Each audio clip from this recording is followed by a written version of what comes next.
On the www Discord server there recently was another level contest. This year it was another team contest. Previously was a team contest in 2019, which was quite fun and where I participated in. And this year there was another one.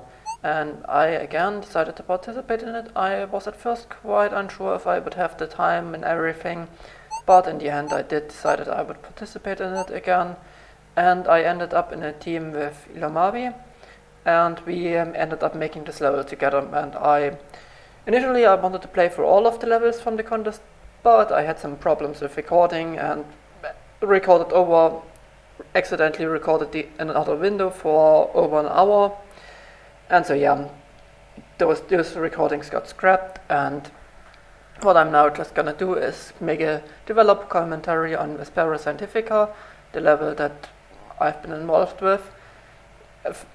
Quite interesting that Elomavis and I somehow had this idea of making developer commentary independent of one another.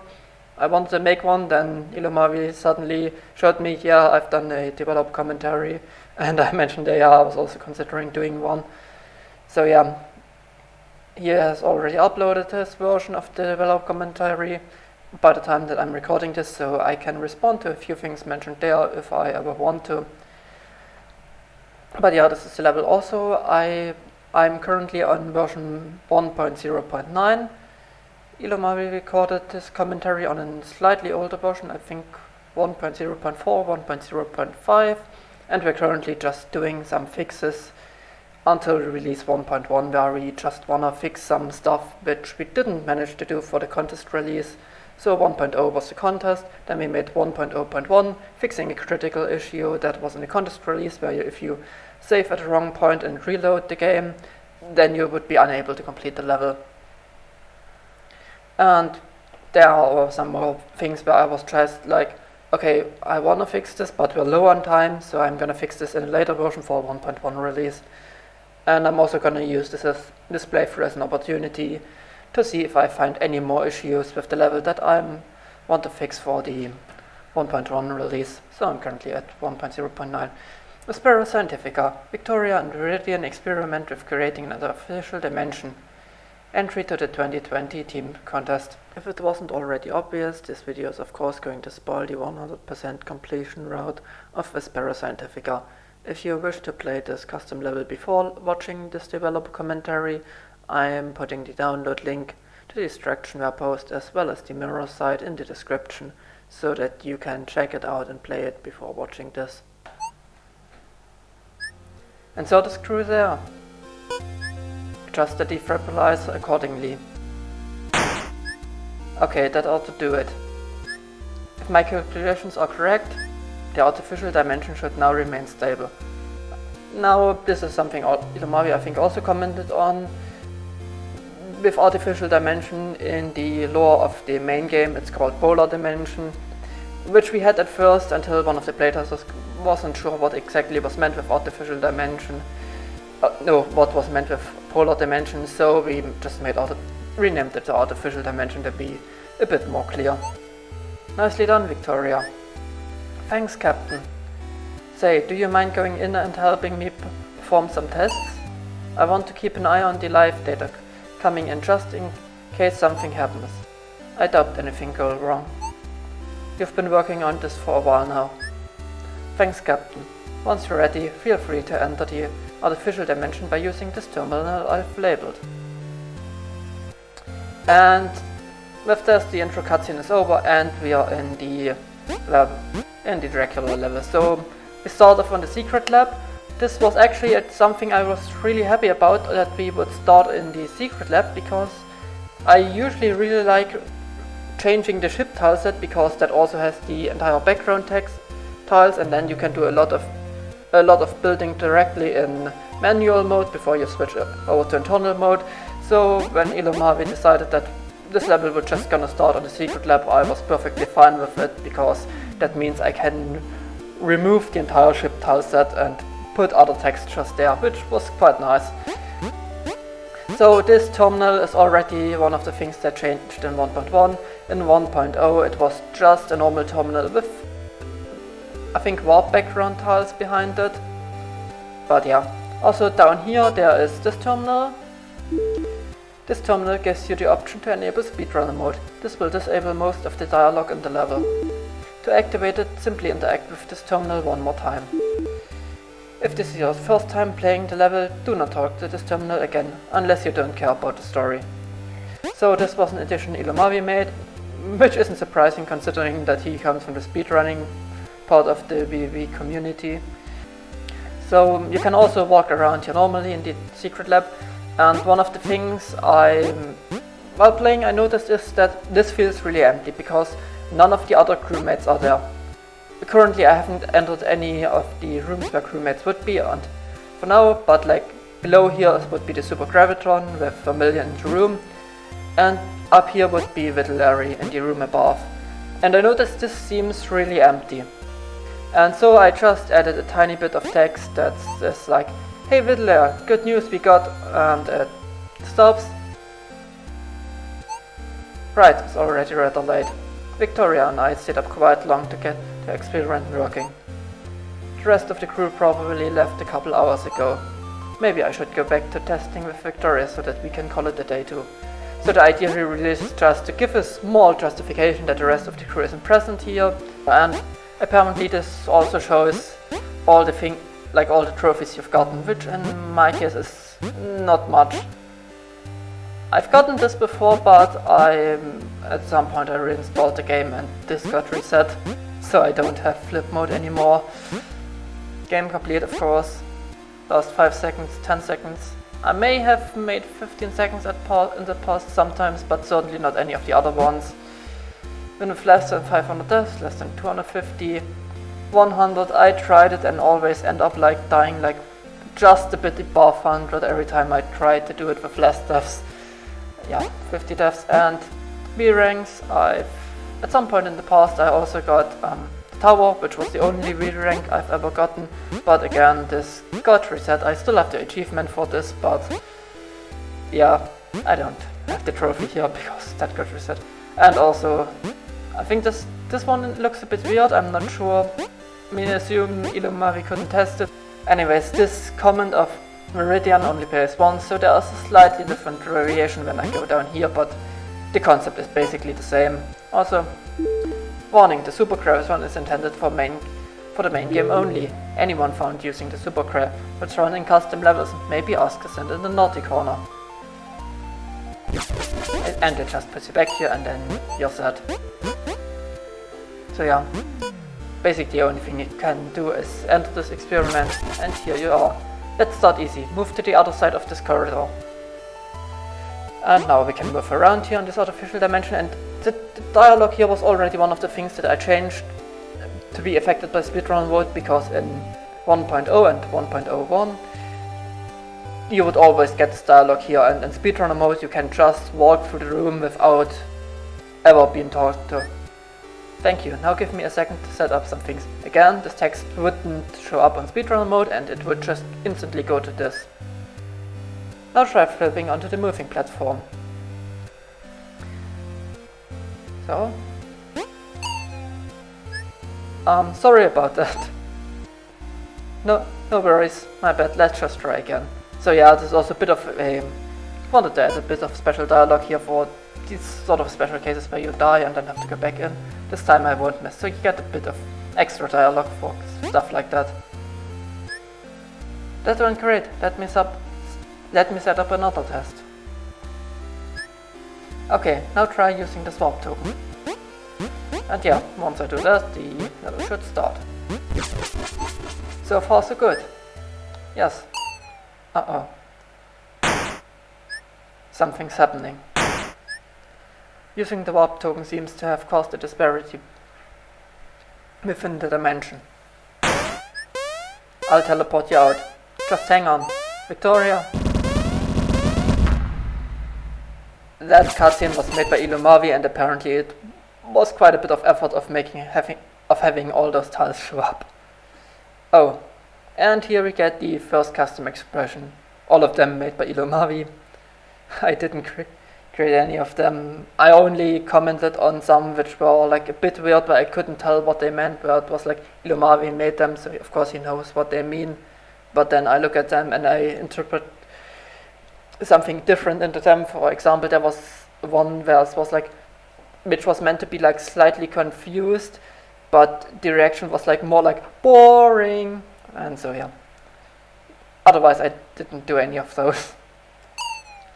Oh no, all my valuable research, it's been torn apart and ripped across this dimension. Where are we? Yeah, this is the confused reaction that looked a bit off previously, like before 1.0 already. I'm not sure. How are we going to get back home? We've got to find some way to contact the rest of the crew. Did you happen to have your emergency comms on you when the dimension collapsed? I do. You can never be too careful. Alright, open the voice channel and send the SOS signal. Dang it. There's some kind of interference that's blocking the signal. We're never going to get out of here, are we? Ah. Calm down, Victoria. I need you to try to repair some of the damaged data. I'll try to find us a way out of here. Okay. Try to be careful, we have no idea what's out there. And with that, you're now properly into the level, after basically the quick experiment from the start. And yeah. Also, the map, I made the entire map for this, like the custom map that we have, and here is the highlighted in blue, the starting room with Victoria. And then we go over here. And this is basically just a start. And here is already the first room that caused us quite a bit of pain, because there are two ways where we can go. There's the way up, and we can continue further on. And what made this so problematic for us is that we expected that the player would go all over here and know about this room. However, it's perfectly plausible for the player to just go into the other direction. So I'm gonna play like a player I'm gonna play the unintended way, where I'm just gonna go the wrong way first and not know about the area to the going up from that one room. Also here, this is just, well, sneak peek. You can't do anything here. And I'm already dying quite a few. Also, I should mention, if you're watching both developer commentaries, Elomavis is much better at the game than I am. And here, in the past, you would have just a normal platform. However, to fix the issue we had previously, I decided to make this not work. This platform doesn't work. How else am I supposed to get across this pit? Maybe I can fix it. There seems to be a broken gear in the mechanism of the platform. If I had a replacement, I might be able to repair the platform. I guess I'll head back and look for a gear I can use to repair this platform. So, the game is nice to you and puts you back a few rooms, and now you're at this intersection again. And now you would go up and do things there. However, another thing I really wanted to do after the contest release, which was another detail I thought would be nice when I playtested basically the entire level in the past, was that if I imagine myself in the position of a player who has no knowledge of the level, then my instinct would be to, well, go back and ask Victoria about it. Maybe she knows something. And when you did that in 1.0 and 1.01, nothing would happen, so here you get now a bit of extra dialogue. Hey Victoria, have you found anything? Yes, I came across a moving platform that unfortunately doesn't work, and I can't get past it otherwise. Also, the reason why Viridian flips at the top here is because if Viridian is at the bottom, then the platform above basically is above Victoria. Oh no, are we stuck here? Well, I checked the mechanism and there was a broken gear in there. If I had a replacement, I could probably fix it. I might actually have some spare parts from earlier. Never mind, I left the box in another room. Sorry, I don't think I can help you with that after all. Don't worry, I'll find something somewhere else. So this is just one of those small extra interactions you're gonna get in version 1.1. Anyways, let's head up the intended way. Okay, I'm back. I just quickly had to fix a bug in this level where the line at the top showed up. As you see, there now is no line, but there previously was one. And I don't know how this went wrong, but I basically had to fix it because a line there would lead to some issues in the level. So yeah. Where was I? I was talking about the gear and asked Victoria about the gear. She didn't have any, so we have to continue on the search.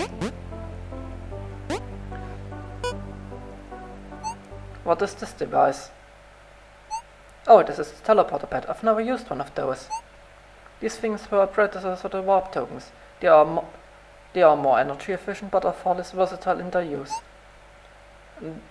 They are a lot of effort to set up, and there needs to be an active target pad for them to work. Let's see how this one works. It doesn't. Oh, there's a gear stuck in its space plate, and we've gotten the gear. I'll take it out.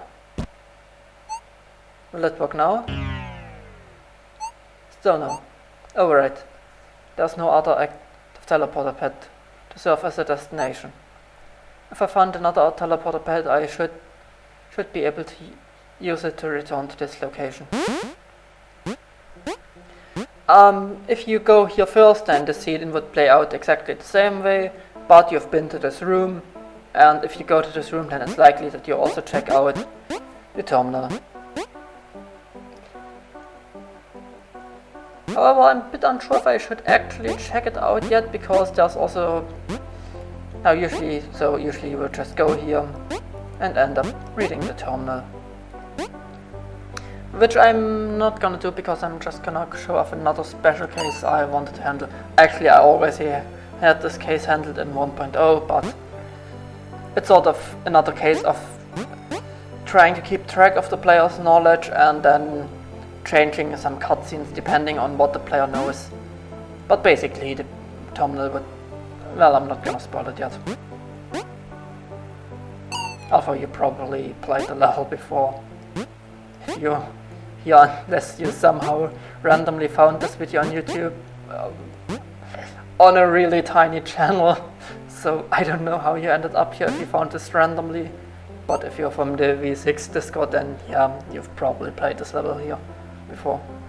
I might be able to fix this platform with that spare gear I found earlier.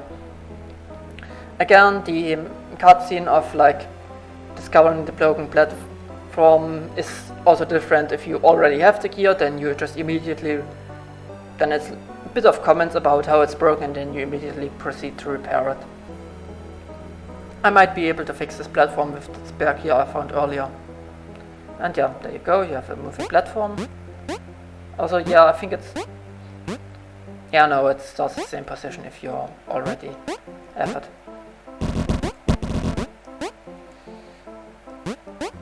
So, this room already has some hints at the water mechanic, something that we put a lot of time into.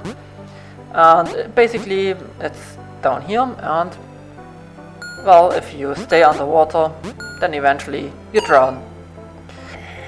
And this was actually a lot of effort to get working. So, because you basically need to implement the counter manually to keep track of how far you are, but the game also doesn't have any sort of integers, so you have to implement everything on a bit level, making counters like this quite annoying. Also, you can't run something every frame, so instead you have to, on every frame or every time the script runs, to actually decrement the counter, because that's slightly more intuitive to implement than the incrementing counter. But every time you decrement the counter, then the script has to teleport you back to the same room. However, all of the water scripts are done with the same decrement script, so there's also a sort of return address that gets set when you enter this room, or every time the script is activated to decrement, and then later you can look up to which room you have to be teleported back. Like a few days, like I would want to say second day of the contest, I sort of had the idea for making water mechanic, and I created a prototype, and it ended up being a lot of a team effort to get water to work because I had this prototype which had a lot of bugs. Then Elomavis went ahead and fixed some stuff. I think I did some more changes at some point to that, and then I put it into the main level to use here, and then there were some more issues with that, and because there were different flags that were being used, and apparently flag 6 got involved, which causes some weird special stuff. Elomavis knows more about that and how that works. Then I also had no idea how arbitrary entity manipulation works, so the counter that shows up in the top left, also made by Elomavis, then there were some issues with that. I then went ahead and fixed some bugs with that, so yeah. This was a true team effort to get the water mechanic to work, but it turned out rather well, and I think has very few bugs that are remaining. So the point is basically you just have 4 seconds and you have to go through until you're back in air. So you're on a timer to complete this. Also, I mentioned 4 seconds, it's technically a bit above 4 seconds, because when I say 4 seconds, then at some point I rounded 32 frames down to 1 second, and actually 30 frames should be a second, so it's just slightly above 4 seconds, but it's close enough. Also, the level is usually designed around 4 seconds underwater to just barely be possible. So here it's fairly easy, but later in the level there are some areas that are quite hard to just do in 4 seconds. So the terminal earlier that I didn't check out is actually a meditation terminal. And if I would have read it first, it would have just told me something like I've never drowned and I don't need the guidance of the terminal. And yeah, later, if I've drowned before, then I can upgrade to 5 seconds, and if I've died 7 times on 5 seconds, then I can go back there again and upgrade to 6 seconds, basically to help players who are struggling with this mechanic, but also still providing a challenge, and I guess making upgrading the breathing timer inaccessible to no death mode.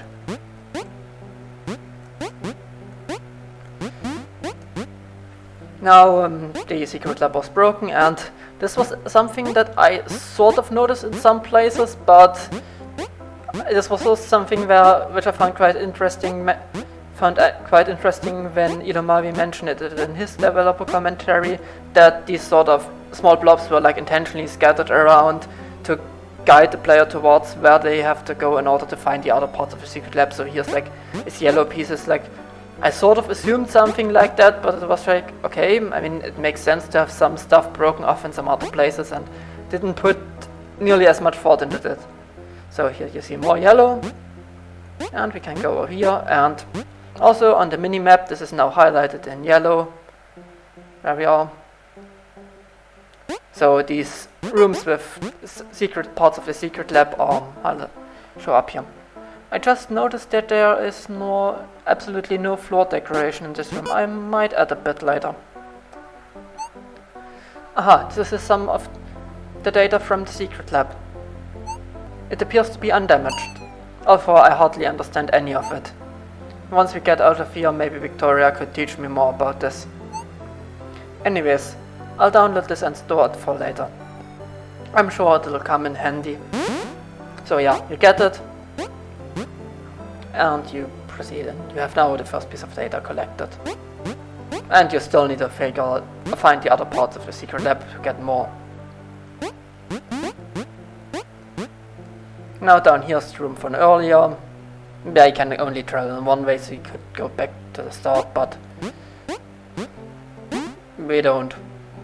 currently we don't want that. We're just gonna continue with the story. And here we find some of the new characters. What's this? Hey, this is a private operation. What are you doing here anyways? I'm sorry, I didn't mean to interrupt you. You can call me Viridian. I'm the captain of the DSS Solar. Me and Victoria accidentally stranded ourselves in this dimension. I'm trying to find us a way back home. What's going on out there, Veronica? Who are you? Their name is Captain Viridian. They claim that they've come here from another dimension.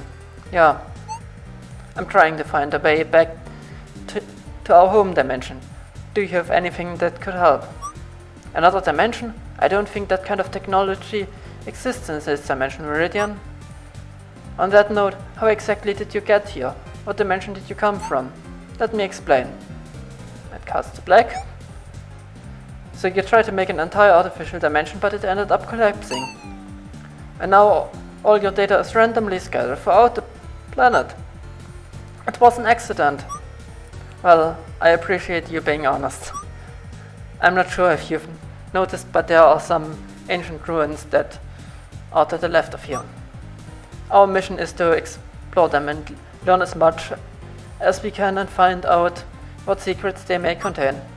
It isn't easy work. These ruins have been filled with dangerous traps that we can't disable. But still, everyone working here has committed their lives for the mission. The knowledge we could learn from these ruins could potentially save our home planet. I see, this research is really big deal to you.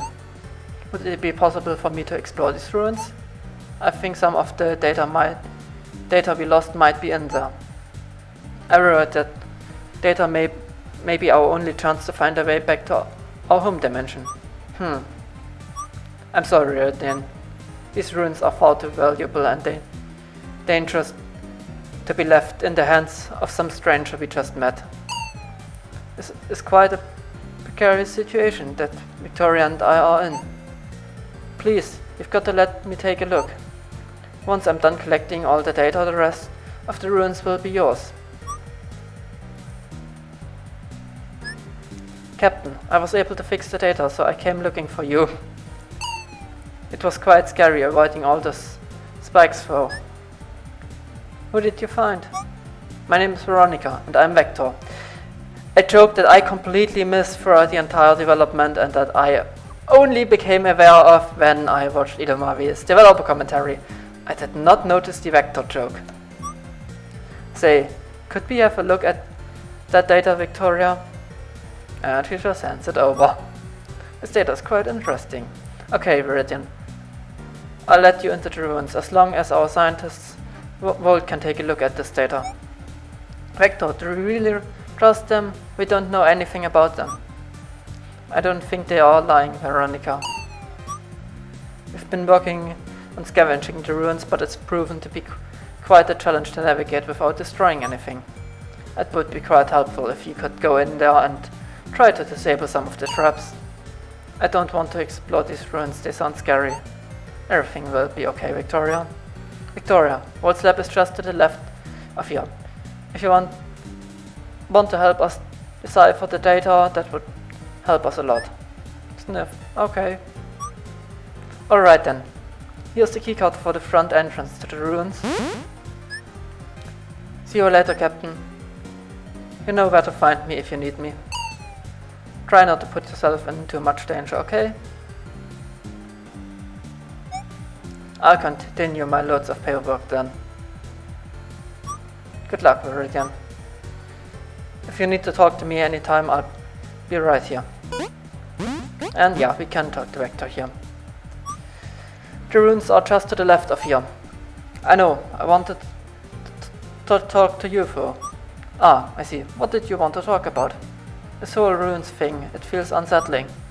I'm not too sure what you mean, Viridian.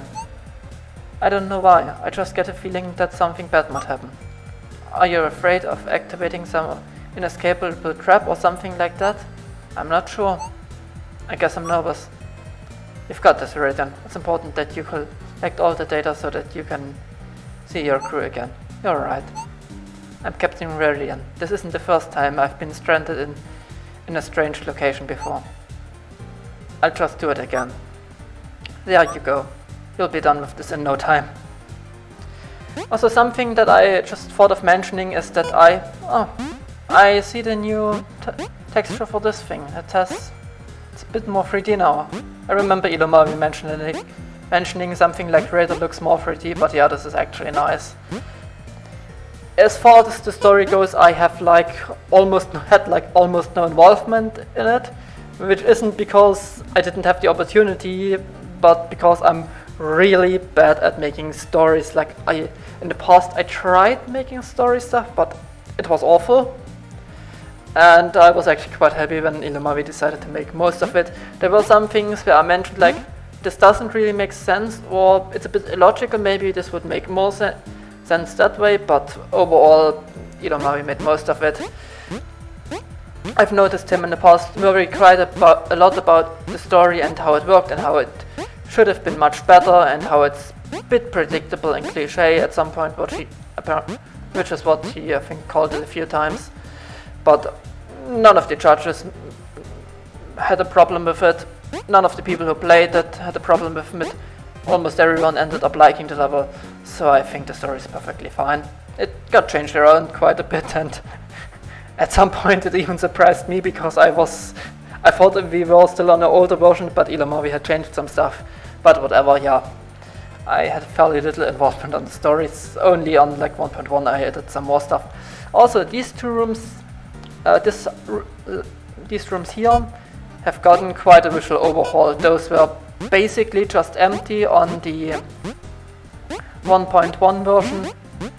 Oh no, 1.0 and 1.01. But now they have a lot more decoration and some paperwork for Veronica. I just wanted to apologize. It seems we got started off on the wrong foot.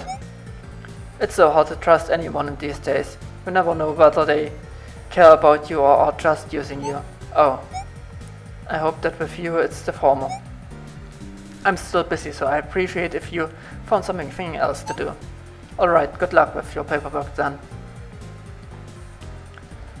That's the first room, and this also has some more decoration. Again, basically an empty room in the past. I don't think we've been properly introduced. Veronica already told me all about you. It's a pleasure to meet you. My name is Vina. I'm a marine biologist. Cool. What have you been able to figure out about the water here? Again, because we have water in this level.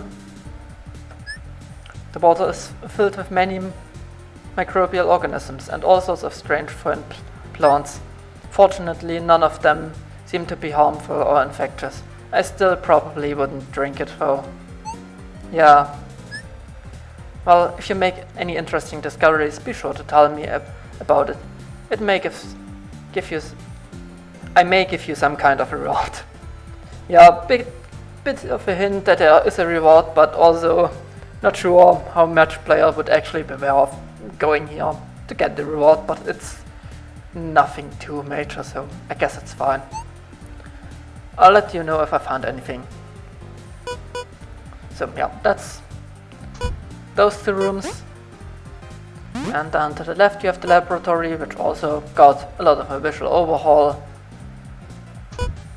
Oh yeah, it's got a lot of visual overhaul. I noticed it got a few changes, but it's gotten quite a few more since I've last been here. It even has a moving platform.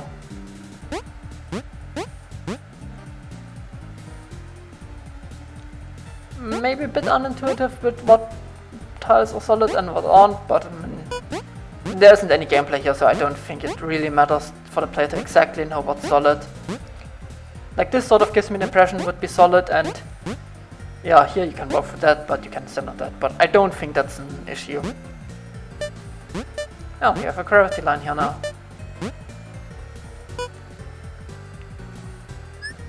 Hey Captain, while we're stranded here, I've been going over some of the test results to see why the artificial dimension collapsed. I still haven't figured anything out yet. World's lab is quite useful for. The radar here is actually capable of analyzing energy readings given off from the ruins itself. We haven't been able to find anything specifically, but I'm sure something will turn up. Come back in a bit and I'll let you know what I find. So yeah, I think there's like more dialogue when you come back here later. Although I'm not too sure, I didn't pay too much attention to it exactly. Hey Captain, will be a strand here? Yeah, it's the same thing again. And we can of course also talk to Walt.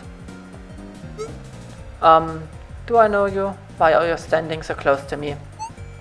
Yeah, you have to stand close to activate the terminal. I wanted to introduce myself. My name is Captain Meridian. Meridian, huh? Can't say I've heard that name before. Sorry that the lab is such a mess. Well, it makes a bit more sense now that there's a lot of stuff here. Previously it was rather empty. Sorry that the lab is such a mess. I've been meaning to get around to cleaning it. Are you from the same dimension as Victoria? Yeah, I come from dimension VVVVV. Dimension VVVV? Yeah. There were these crazy enemies shaped like stop signs, and yes, man. Your story sounds more and more unbelievable the more I listen. Are you sure you didn't suffer from a stroke recently? Yes? You have a yes man just over there in another room. Really? Yes. I don't remember that being there. Yes, I literally just walked by it. Looks like a normal green enemy to me. Well, I will believe it when I see it. Maybe someday you'll be able to show me this VVV dimension. Yeah.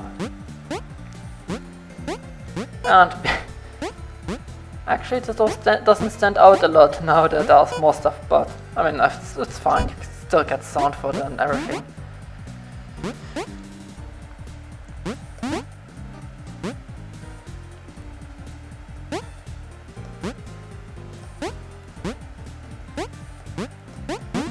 Also, a detail I didn't notice is like the red at the top, which is supposed to give you a hint that the red data is somewhere above here and you have to go higher.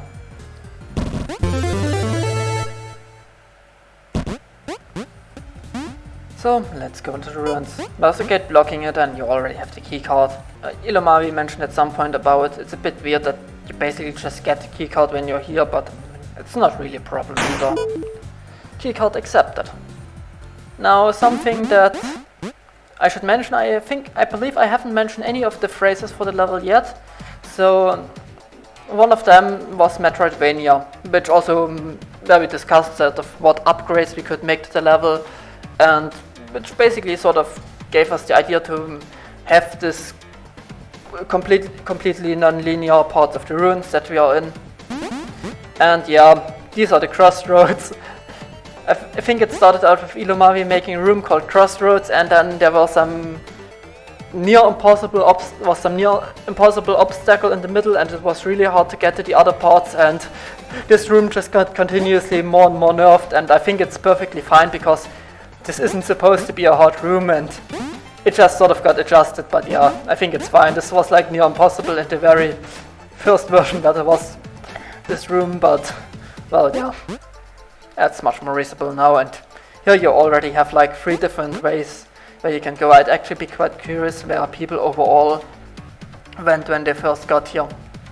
Also, this thing is called ruins. There's quite a bit of backstory I'd like to mention in that regard, because I was sort of very early on before we had, or like one of the first days when I just made like a water prototype, but we were also discussing like what sort of story are we even going for, who does what, and a thing that came up was that yeah, I'm gonna end up making a lot of the textures, and I asked Elomavis what sort of style we wanted to go for.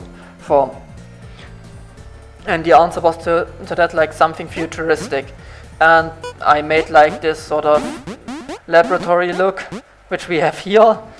And then it was funny because like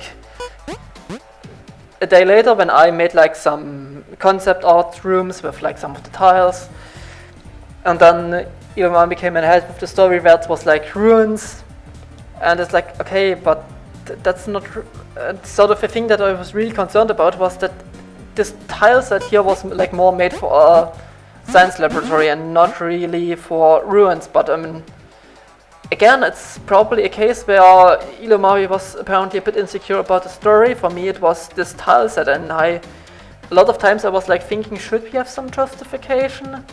I don't think I mentioned it too much in the discussion, but I sort of was sure, like, should we rebrand the ruins? Should we not use the tile set, because also we had done a lot with the tile set already, so we would have to somehow rebrand it.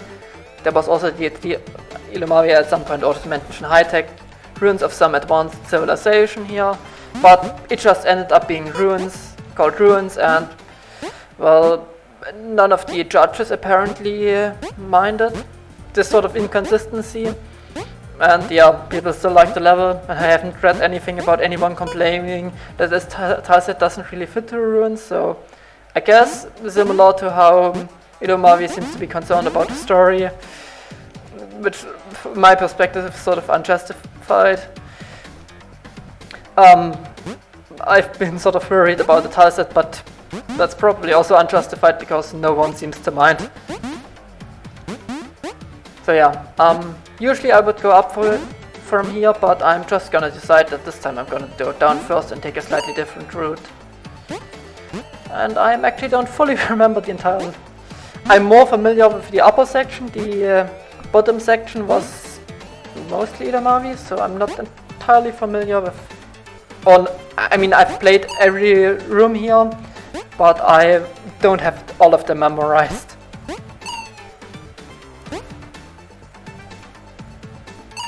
Ow. Also, this room is a bit funny for me because somehow, throughout the entirety, I did not notice that there weren't spikes at the top. I always assumed that, like, the top right had spikes there, and always thought I had to somehow go from here to the platform, but never noticed that I can just go down here. And then from here I'll just continue to the left, and it's actually really easy to do this room.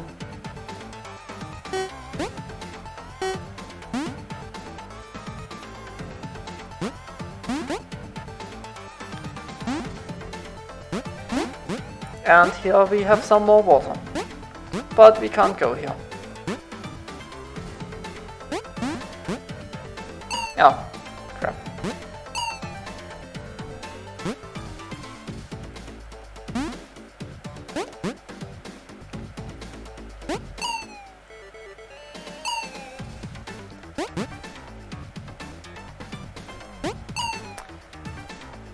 I guess it's obvious, but Elomavis is much better at the game than I am.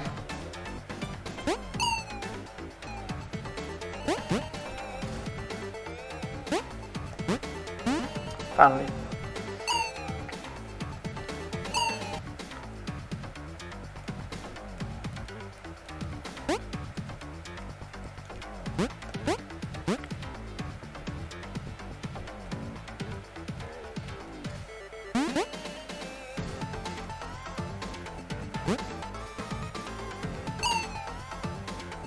I guess the fact that I'm much worse at the game than Elomavis also meant that, or that I'm fairly bad at the game compared to most of the people in the community who make much harder rooms, is that if I can get past the room, it's probably not too hard. Like there was one room I just couldn't get past late on the level, and it got nerfed, and probably otherwise could have been one of those rooms that is frustrating, and I've sort of noticed it when playing some other levels that there are some really hard rooms where I just end up using either invincibility mode or just edit it in that, and that's always kind of annoying. So it's sort of already been mentioned that this level like doesn't have any insanely hard stuff that one can do, and someone is debating somehow in completing the level in no death mode.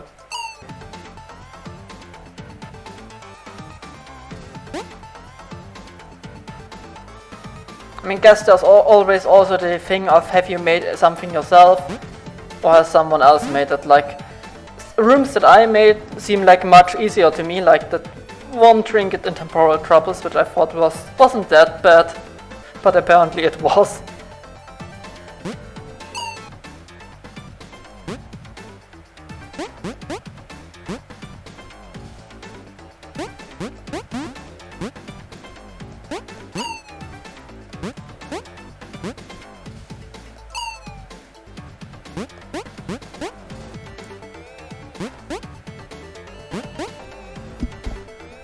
And here is one of the first upgrades, because it was sort of mentioned one of the phrases was Metroidvania, as mentioned previously. And here's one of those upgrades that we can make to the level, which is sort of a thing we do, and then suddenly we get an upgrade that unlocks a lot of places where we can go now. And the first one is this switch block. And now there's these yellow platforms here, which we can stand on. And that make a lot of parts accessible now.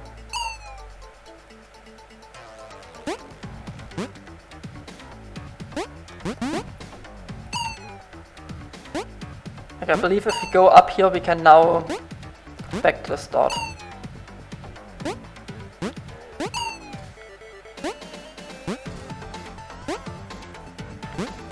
We still can't do the water to the left because we need a different upgrade for that, but we can go through this room now, which previously wasn't possible. And also I just remembered that there was a terminal that I forgot to show off. Again, the ruins a bit confusing overall, so you can either go wherever you want, or another thing that was here was like this terminal here. Since you plan on exploring the ruins, there are a few things I'd like to share. Go open document/wiremeasurements.ods. Okay, I don't think I understand what's going on here. We tried to get as much information from the parts of the ruins that we were able to explore as possible. We should need maybe a comma or some different a bit of restructuring in that sentence.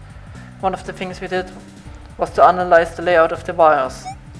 We hooked up one of our generators to the wire near our outpost. It doesn't provide enough power for any of the things in the ruins, but it did allow us to take some measurements. What we suspect is that whatever was meant to power them is likely somewhere to the southeast. Unfortunately, we were unable to reach those parts of the ruins safely. That's quite impressive. That being said, there are a lot more areas in many other directions that prevent us from progressing. Thank you for sharing this. So, a bit of a hint that one of the things where you could go is sort of like southeast, but really you can go anywhere. It's just another bit of interaction because beyond that, Veronica had like very little interactions in this level. So I gave it these. At the left here's water, but I sort of want to go with the theme of taking a slightly different route than I usually taken here when I playtested it. Also because this is sort of also playtesting around. Here's a trinket that we can't reach, which is like one of the upgrades. Also, out of all the trinkets, there's only a single trinket that I placed in the level. So if you're struggling with the trinkets, blame Elomavis. I'm probably also gonna have some issues getting some of them.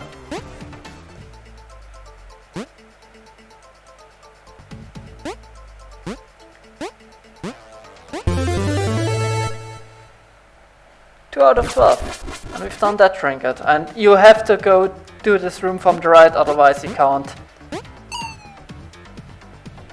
Otherwise you can't land on the platform from... Is it possible to go here? I'm not sure of this. Guess I'll just go this way. And here's another case. Like, this is a case where a room is just slightly altered. Without the platform you can still go perfectly from left to the right, but with the platform enabled, it's now possible to go from the right to the left. Like, otherwise you just have to take a different route, but yeah, here's that room with the trinket that we can't get to, at least for now.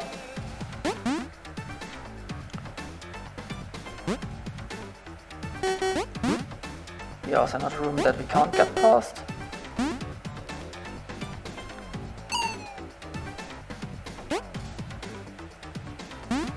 And here's, in my opinion, the hardest trinket in the entire game. I sort of always had a lot of pain.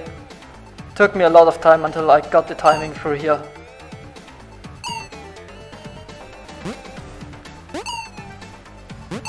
Like, the sort of timing, like going through these enemies like 3 times in a row, I'm really struggling with. That's also, I'm really bad at the game, though.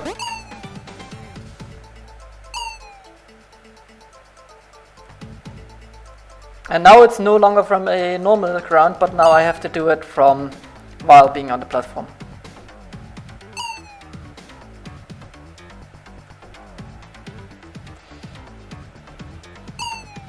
I should have just went to the right. I was perfectly under there and could have gone through, but I didn't.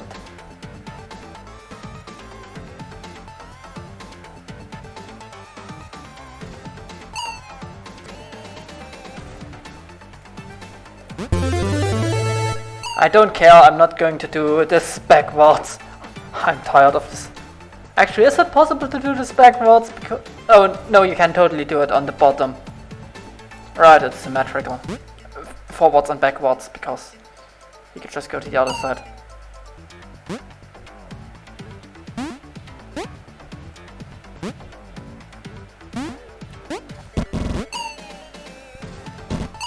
Again, this is sort of a...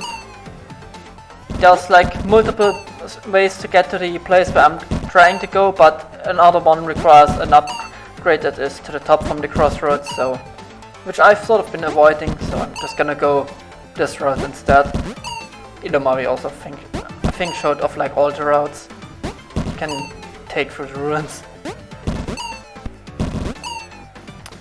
Fuck.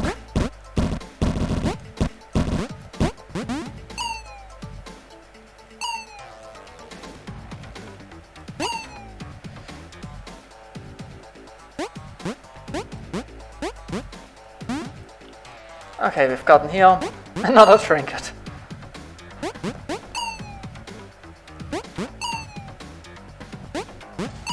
Actually, I think I can actually skip this trinket if I remember correctly.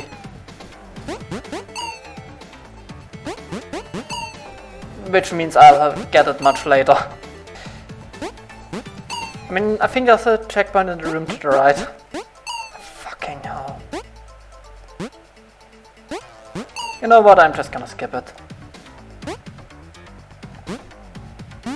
And here is a room that I didn't understand how Elomavis implemented it, and yeah, after hearing it in his developer commentary, it makes perfect sense. Because I never really used manipulation of warp direction. And it's basically this room. Instead of getting the trinket now, you warp to the right.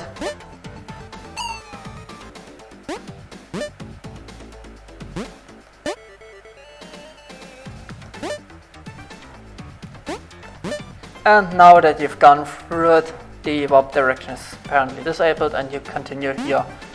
Oh yeah, and that's another difficult trinket in the game. But a difference with this trinket is like if I fail, it sort of... It seems like much more my fault instead of me like just being unable to read the timing of the enemies in the other room, so... this feels like I'm more in control of what I'm doing, and if I'm dying it's actually because I'm just bad rather than there's some entity timing that I can't read.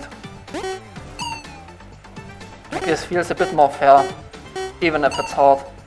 But otherwise, yeah, I think Elomavis mentioned that in his opinion this is the hardest trinket. I think I also went through these too fast.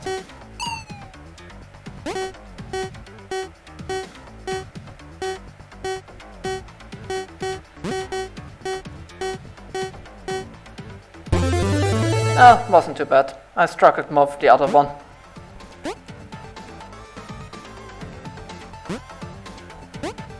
Guess there's also sort of alternative way you can do this. And down here. Now we entered this from this direction, and now on the bottom we warp around. And now we get the trinket that we saw earlier. 5 out of 12. And now we're on the other side of that room. I guess we're sort of trapped, and the only way we can progress from here is right. Yeah, this platform which is now enabled, which completely trivializes the room. Otherwise, if you don't have the switch enabled, then you have to go through this from the normal way. Again, most of the, like almost all the parts from the crossroads down were Elomavis. So credit for the features here should go to him.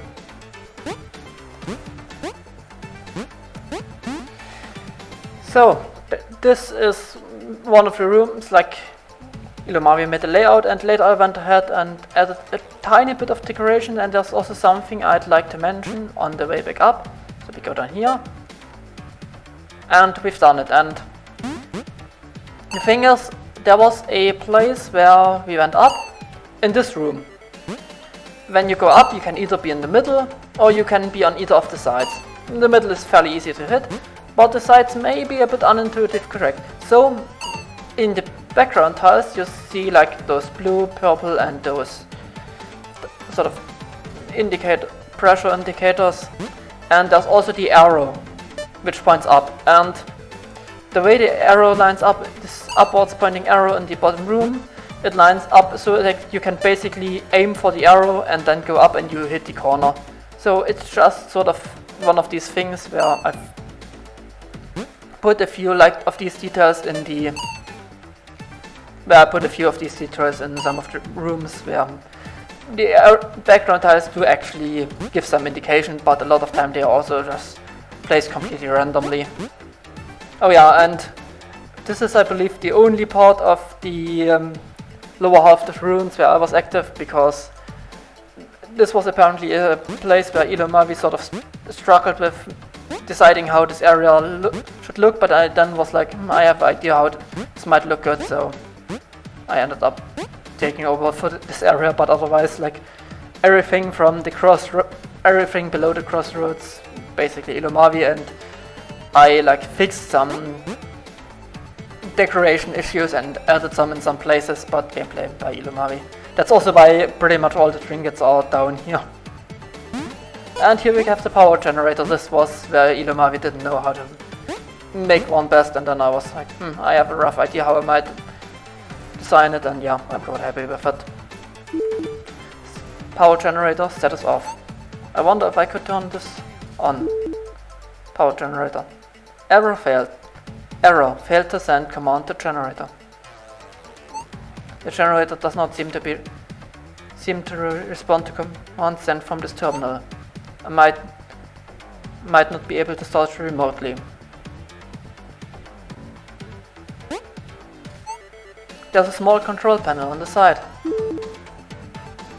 Generator controller active. Due to low power, the system will shut down in 60 seconds. Start the generator remotely to stay active. Yeah, and here we go. Generator's active. This is the sort of idea I had for design, and yeah, I think it worked. Status on. And the rooms we did previously. Okay, what the hell?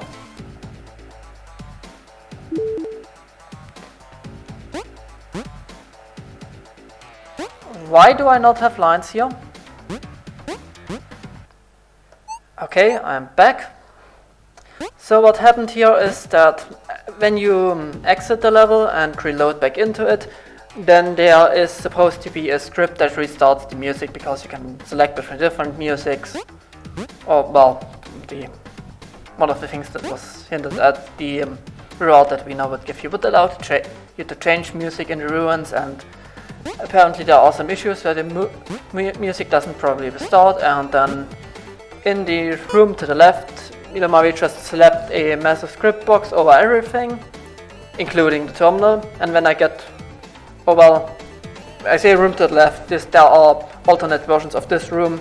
This one has all these buttons on red, and the entities inactive. Actually, I think those are just three terminals and changed with arbitrary entity manipulation. And basically, once I go through this cutscene, when it gets activated,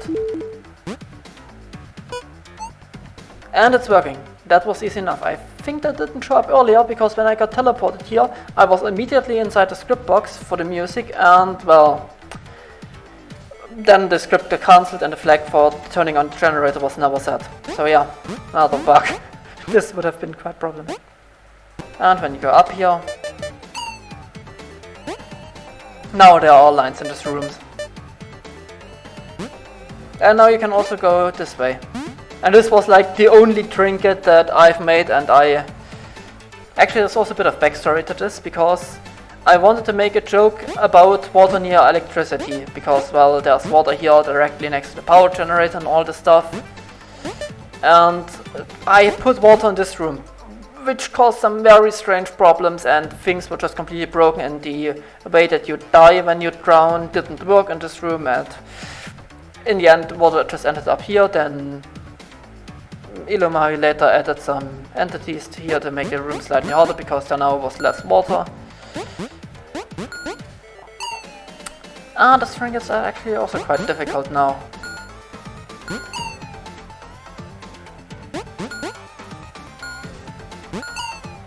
I mean, I guess I'm also doing this as 4 seconds. This would be much easier at a 5 or 6 second breath timer, which, well, I think I mentioned you can upgrade.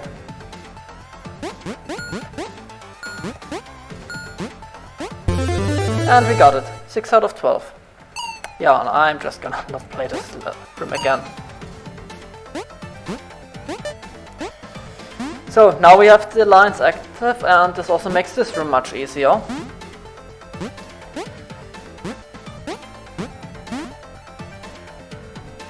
I mean, I guess we can just skip this room.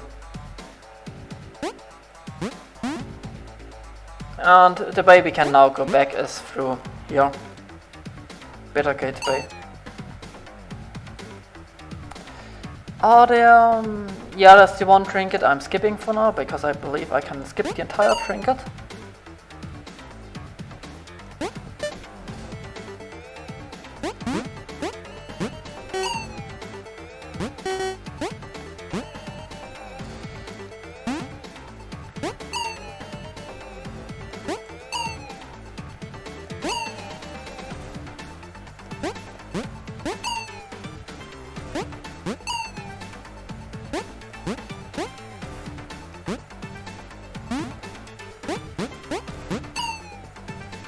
And here we have some more secret lab rooms. Also this room I find mildly... One thing that I really like about this room is that you can just sort of do whatever you want and you somehow get through it, somehow go through it. Like, you have to pay a bit of attention to the spikes, but otherwise you can just do whatever you want and in some weird way you go through.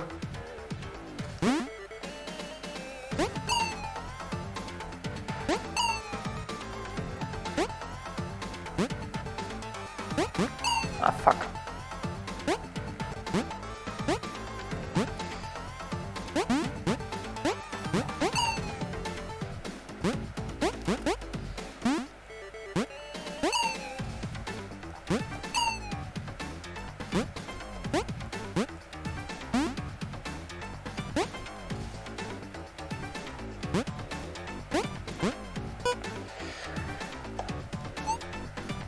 Aha, another piece of data. That's odd. Oh, hey Viridian, you weren't the person I was looking for.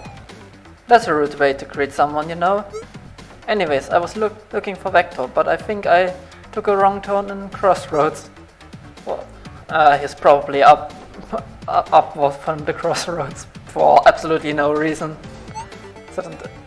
It's a terminal from the secret lab. There's some data on it, but it appears to be encrypted. How's the research going with Victoria? Did you learn anything new yet? Oh yeah, loads of discoveries. We're making good progress on our investigations of the ruins. Wait, what does the data have to do with the ruins? Sorry, Riordan, my schedule is already booked for today. No time for chit-chat. What? Besides, Victoria knows more than I do. Speak to her if you want to know more. I really gotta go. Oh, well, it seemed like he was in quite a rush to get somewhere. And apparently the data from the secret lab is related to these ruins in some way. I'm not sure what that implies. I should check in with Victoria about this. She wouldn't hide information from me, right?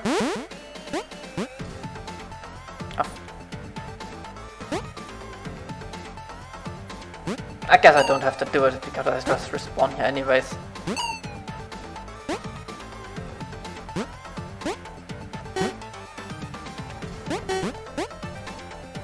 And you can also interact with crewmates occasionally, so anything new here? I wanted to check in on you. How are you doing? I wanted to ask you something. Also, yeah, you can see trinkets at the top. How many you have at least, not which one you have. Also something about how the data from this secret lab is connected to the ruins. Do you know what he's talking about? I'm not entirely sure. Walt claims that he's seen this machine called Stargate OS. Apparently it prompted him that he didn't have the knowledge of the leader or something like that. I'm not sure why he would think that this data is the knowledge of a leader, but he swears up and down by it. Strange. Hey Radiant, lovely weather we're having today, isn't it? How can you tell what weather it is? Can't you see the sky? When you walk outside, what kind of question is that anyway? All I see when I look out in the sky are stars zipping by. You may want to get that checked out.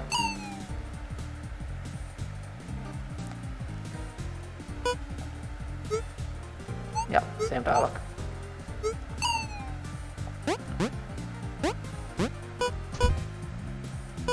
Over here I don't think there's anything, shouldn't be anything new. Gate already open, yeah. So, let's continue on into the ruins.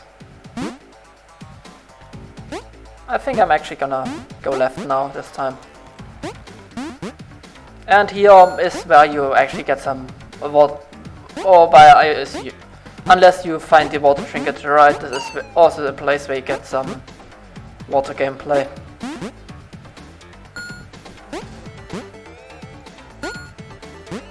Like we got to the point and I was like, I really want to do some water gameplay now. We have the scripts working and I just wanted to do some. So I ended up putting some rooms here. Otherwise there's a whole other water area that we are heading to. And also initially you don't have the line here, so you can only go here. But now there is the line here and you also have the alternative to go here and you can also get there from the right side. So there are a few ways how you can go here.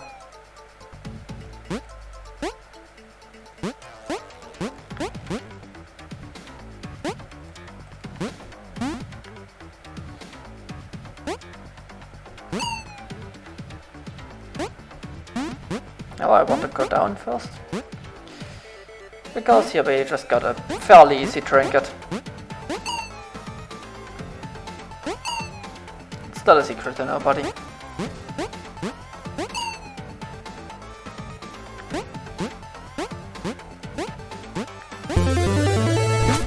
I think I teleported back up.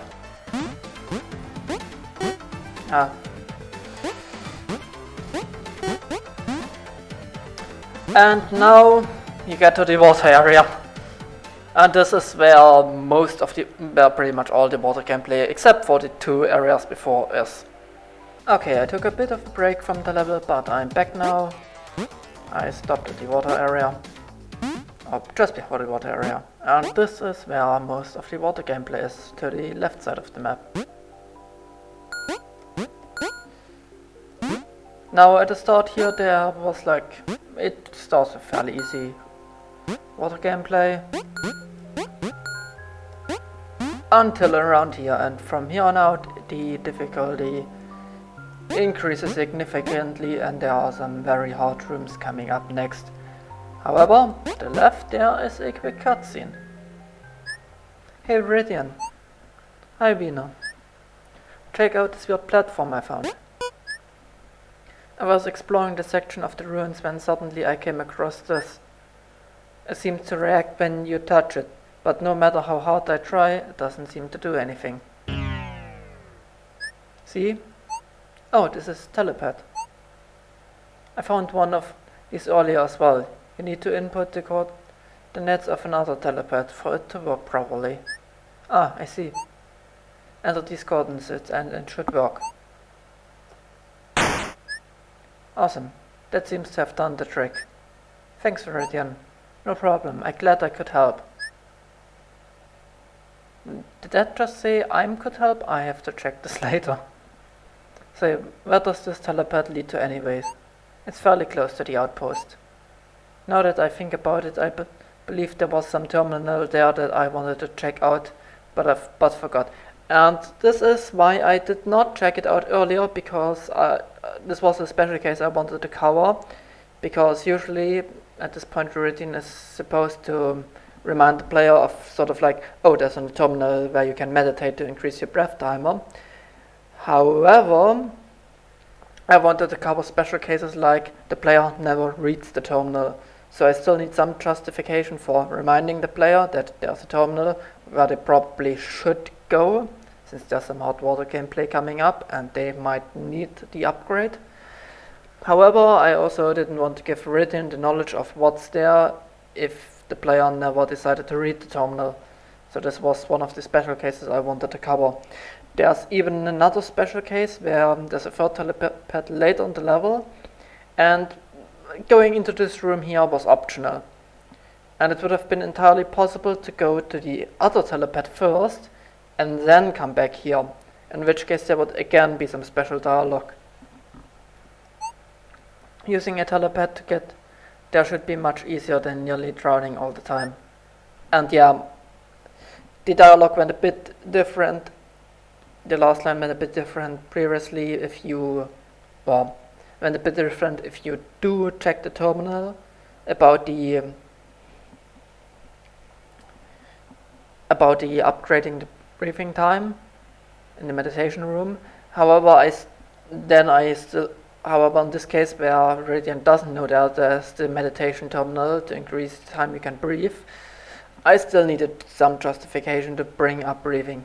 Cool, although I'm not too worried about drowning with the scuba mask I have. Anyways, I have to head back to the outpost before Vector finds out I stole his mask. And I sort of wanted to keep this joke about the scuba mask, which was an idea early on that you would eventually, after completing the water section, you would get a scuba mask and then you can stay underwater for an unlimited amount of time. But one thing that was sort of pointed out by one of the playtesters was also that having a scuba mask completely removes the water mechanic, which was nice in the level. So yeah, it was decided that we are just not gonna have a scuba mask. And then there's this reference here, I think Elomavis also went into the detail on this part of his commentary. Anyways, I've read that. Wait. I could have really used the scuba mask. Yeah, and that's the joke I also wanted to keep in here. And now you can go back and forth here. And also another thing, I'm quickly gonna go here. I'm not actually gonna upgrade now, because I wanna complete it on 4 seconds for this playthrough.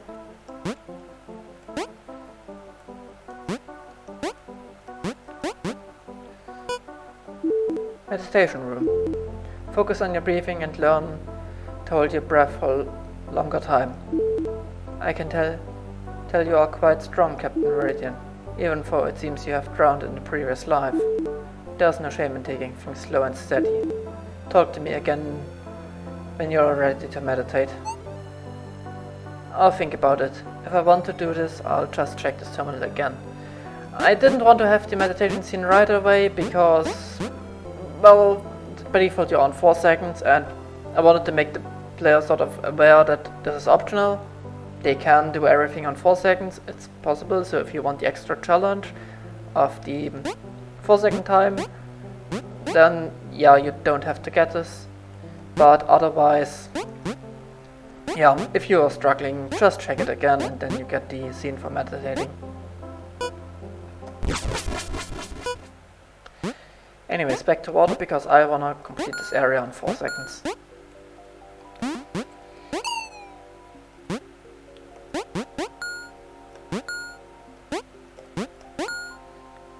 I'll go back to this room in a bit, because that's easier to show the other way around. Oh, that was a bit too fast.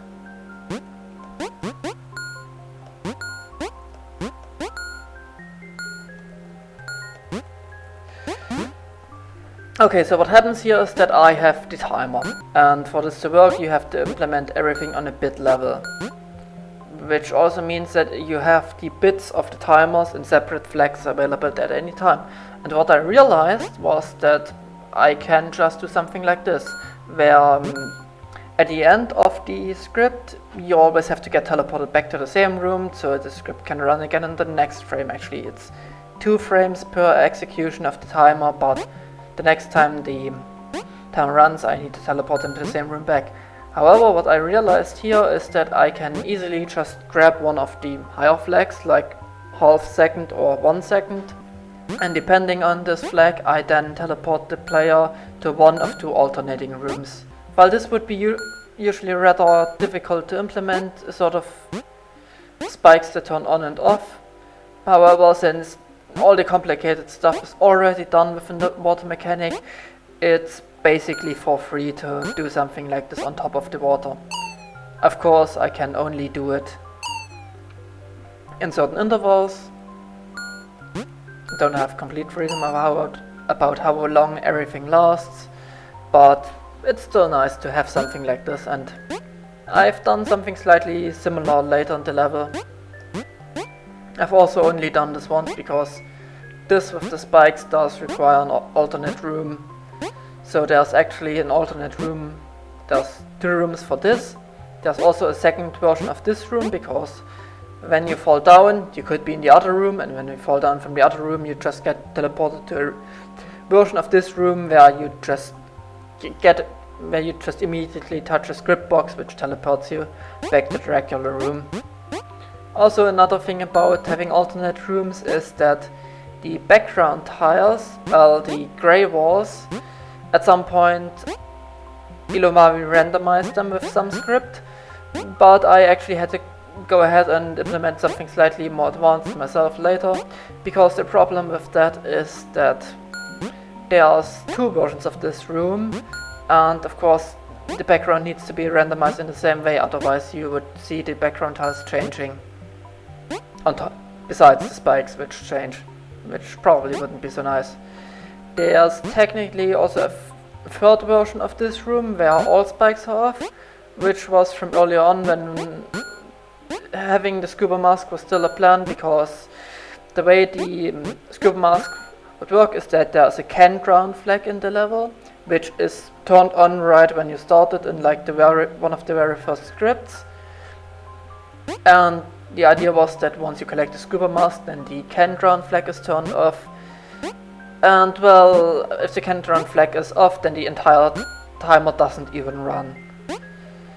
So that causes of course a problem here, because when you don't have a timer then these spikes don't work, and this would have been quite annoying to also implement for the special case of having the scuba mask. So not having the scuba mask also makes this simpler, and the workaround back then that I decided on was to just have if you have the scuba mask, then you would just go to a third version of this room where all spikes are off, which again would be a case of I have an interesting mechanic and then I just remove it, especially because a player that has a scuba mask might actually check back on something like this, assuming they do want to go back through some rooms, but then like they can stay here for longer, so let's check how the spikes actually work, and turns out then they wouldn't. So yeah, that's another case where not having a scuba mask was actually quite nice.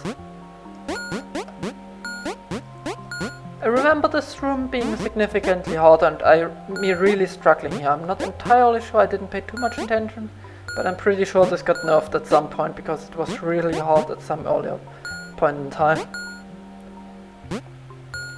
Also, this room got nerfed too, which I never thought it was too bad, but still fair.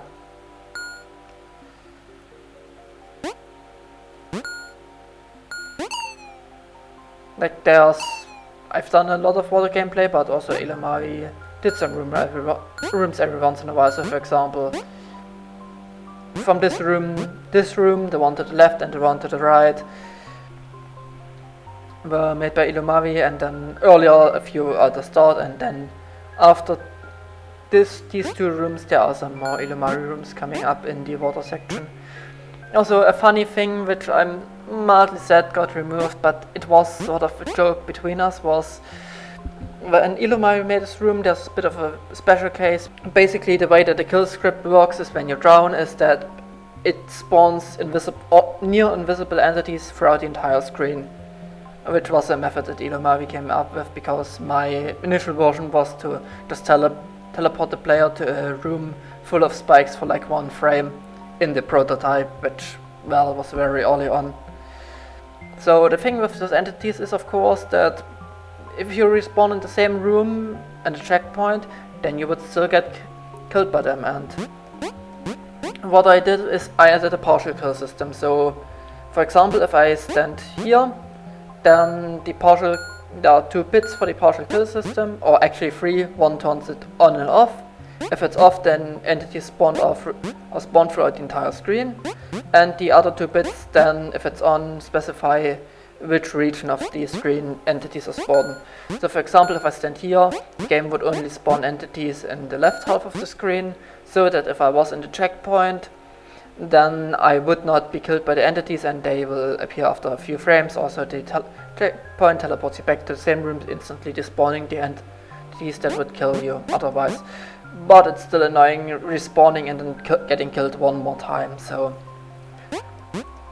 here's the partial kill system. And then, so I made a statement of, so initially it was like, okay, we can't have a checkpoint in the same room that we have water in. And then I came up with the partial kill system and was like, okay, we're just gonna have need the water to be on 1 half of the screen. And in an earlier room, conditional portions, it was a few rooms higher, I already had one where I realized, okay, I can have 1 port, and that's actually why it's called conditional portions, the earlier room, where if you're on the bottom half, then okay, I can see the water script there, and I'll simply set the partial kill system to only spawn entities in the bottom half. And otherwise, if you're on the other part of the water, then entities would be spawned on the left side, and the checkpoint is in the top right, so you would never get attacked at a checkpoint. And here it was a similar thing, and what I remember is that Elomavis renamed this room something like, I don't know if this will work in like all lowercase. I thought this was funny, and then after that when I got the conditional kill script stuff in here, I believe, I then made the room below here and titled it "Yes, it did work" or something like that. I have to check the older files to see. And the thing is, the room with the telepad was initially to the left of here, so you would go left here, where now there's just a wall, and then you would go to the meditation room. We moved it to an earlier part because the problem with it was that there is this really hard water gameplay in like the last few rooms, so we wanted to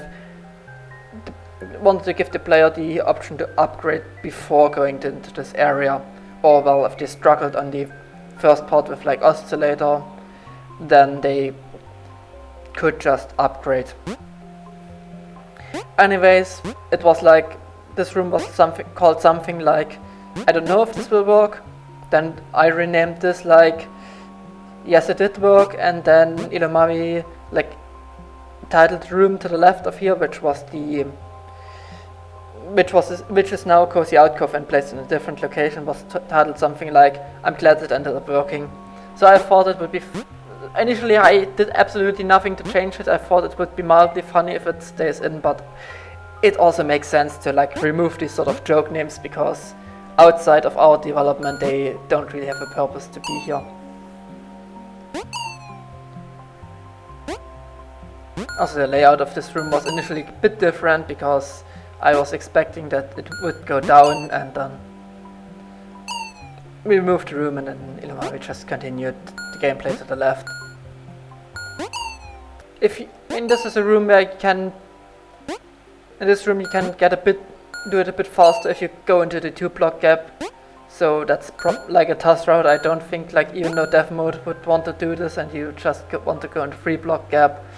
But yeah, in the room to the right of here you can sort of pick which gap you want to go in. And then here is another thing, because early on it there was a thing where in the prototype I just showed these mechanics are all broken. We can't have moving platforms, we can't have despawning platforms, we can't have entities, because with the teleporting back to the room every 2 frames, the stuff just breaks. However, what Elomavis realized is that of course we can have entities, they just need to be stationary. So we got these sea urchins here, which don't move and just exist, but we can have entities. Also, this made the timer a bit more complicated. I think Elomavis went into more detail on this because of the arbitrary entity manipulation, which requires a certain amount of entities in the same room. So now there are warp lines hidden in the walls to increase the entity count in rooms like these. Initially we just had 2 different scripts for if there is a checkpoint and if there isn't. And with these extra warp lines, and after Elomavis adjusted some stuff, also meant that we could now do stuff like multiple checkpoints in the same room, or have some entities like these sea urchins.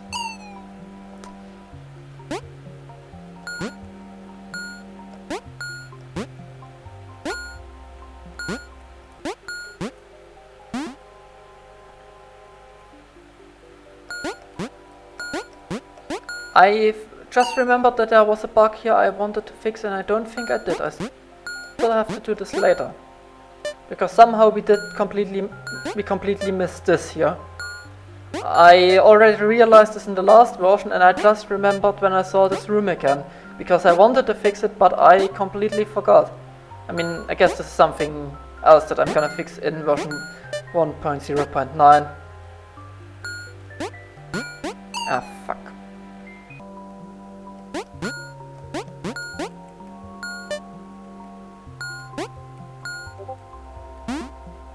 And this room was like a very tiny change that I made recently, because I realized that if you stand in water here, then the time on the top left would actually cover up the, or would interfere with checkpoint, and checkpoint would appear in front of the timer. So I found it a bit irritating to have it that way, so I just ended up moving the checkpoint a tiny bit to the right, and that was just a smaller fix I noticed in this room. Well, you could just get an upgrade to breathe for 5 seconds, and this would be much fairer. So this shouldn't be causing too much pain, even if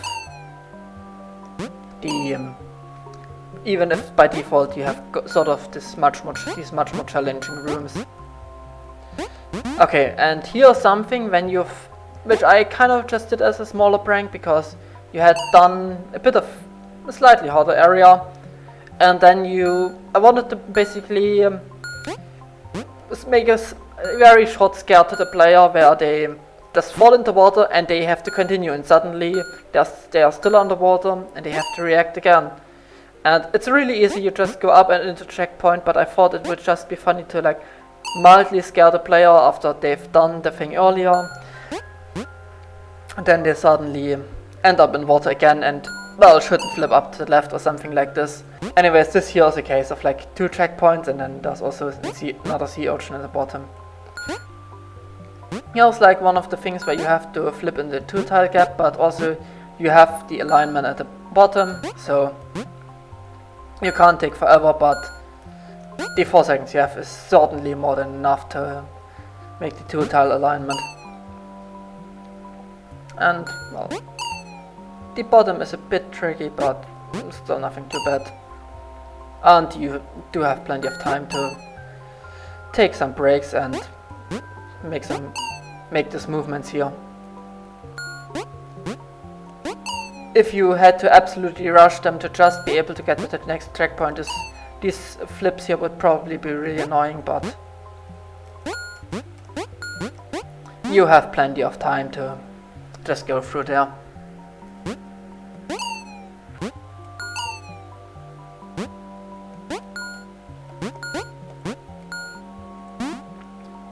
And now we get to another interesting area, because initially in the prototype I was also like, okay, we can't have conveyors because they kinda look weird. So I didn't really want to do underwater conveyors. And well, it was like, okay, they kinda work, and Elomavis then decided that yeah, we're gonna do some conveyors, and we're just gonna accept that they look a bit weird. For example, in the next underwater rooms, when they don't move because you get teleported to the same room every 2 frames, and they just look still. But when you eventually die, then they'll move while you're red, or at least until you respawn, potentially in a different room. But yeah, it would also be annoying to have them in a room with underwater and air, but again, gameplay wise they are totally fine. They just tend to look a bit weird at times. So similar to how I did the oscillator room, I also decided that yeah, I can just spawn in these moving platforms, or not moving platforms, these conveyors, and based on one of the bits, I can then just change the direction of them. So there's like 2 alternate versions for this, but there aren't separate rooms because instead of having separate rooms, these conveyors are spawned in, and if you open this in wet, there are just no conveyors here. And having these 2, yeah, that was a case of I die and suddenly the conveyors move. Of course, they also don't oscillate now that I'm dead. And up here, another room where it's sort of like, okay, I'm spawning in, I can use enemies and I can spawn them in, and of course I can change their position and have them in have like 2 different variants of the room just by spawning in entities at a different location. But overall the room is fairly easy.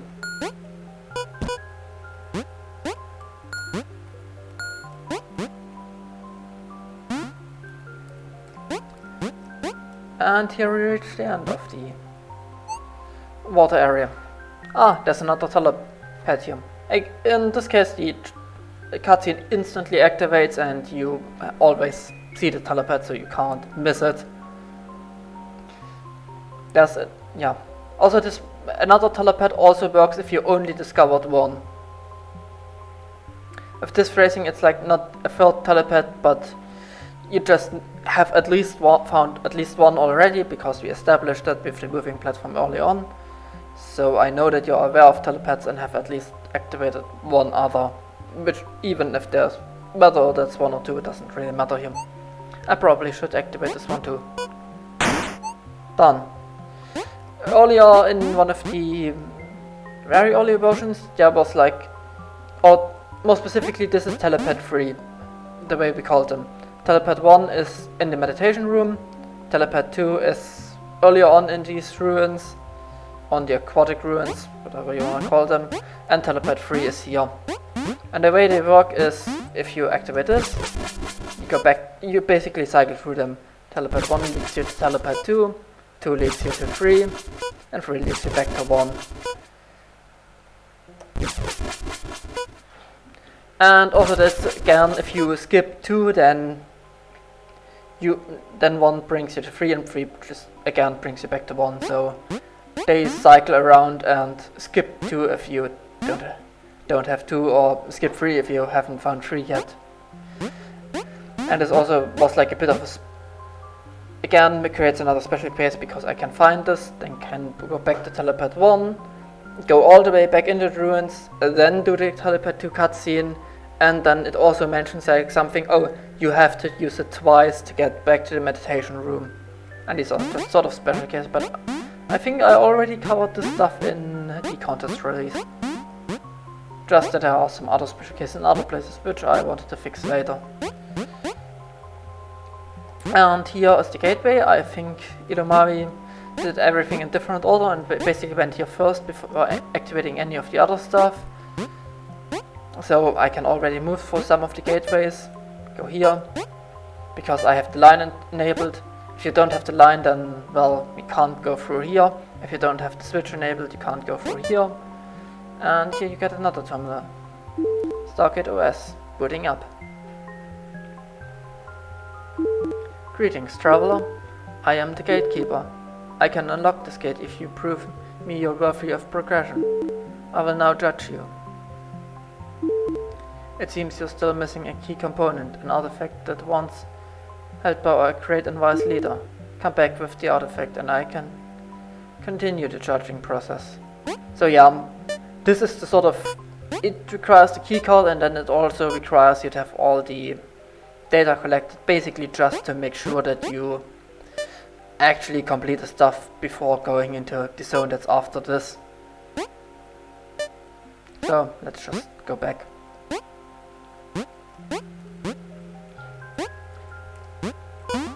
And we can go all the way back. Station room. And from here it's fairly simple to like head up here. And we're back at the outpost. Ah, hey Vector. Hey Viridian. Did you go into the ruins yet? Yeah, I'm still exploring parts of it though. Keep at it, you're doing great.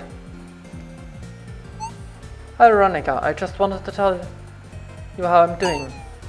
I had to go through this part of the ruins that was filled with water. It was awful. There were these big spiky enemies and spikes everywhere. Ouch, that sounds rough. I'm glad you couldn't make it out of there without hurting yourself. You also said you encountered big spiny enemies? Yeah, why? I don't think we've encountered anything like that before. You should tell Vina. I'm sure she'll have a field day over discovery this important. Okay, I'll let her know. And yeah, this basically tells you that since you have found the sea urchins, you can now go talk to Vina about it.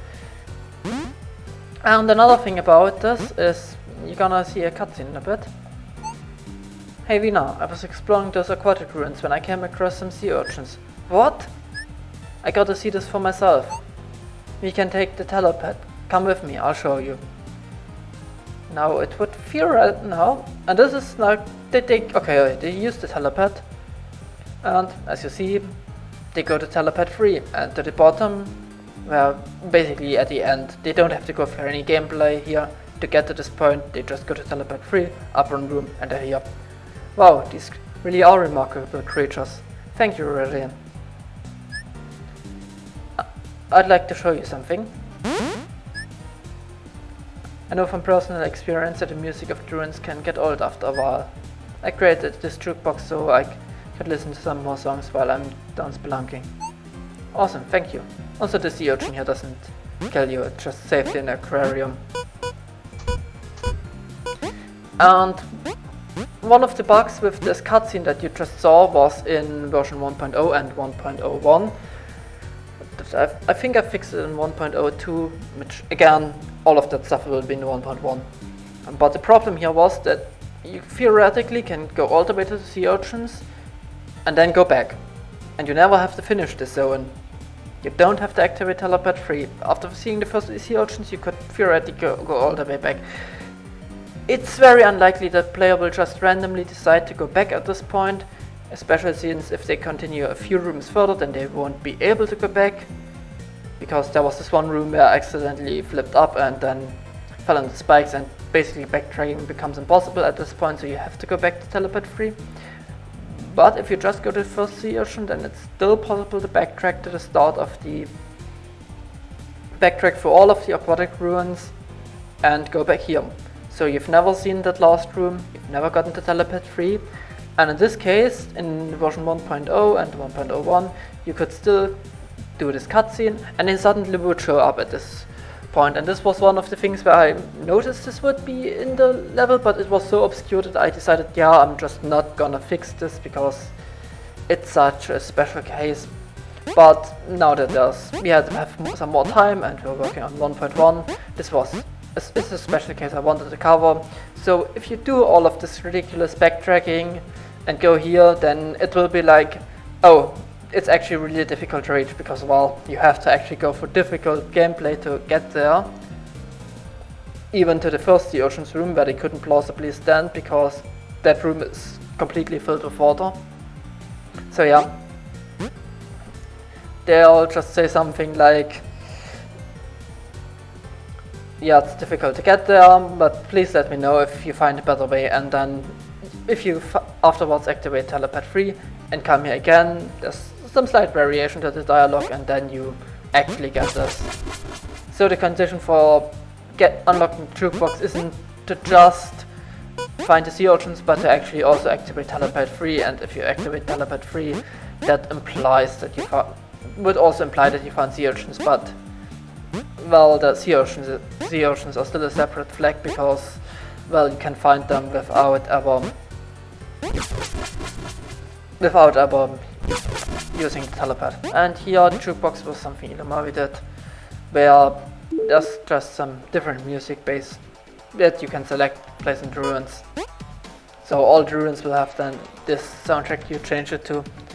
Sort of background behind this is that none of us are good at doing music. I have absolutely no musical talent, and Elomavis also just decided to pick some music from some other games off of YouTube and download it from there.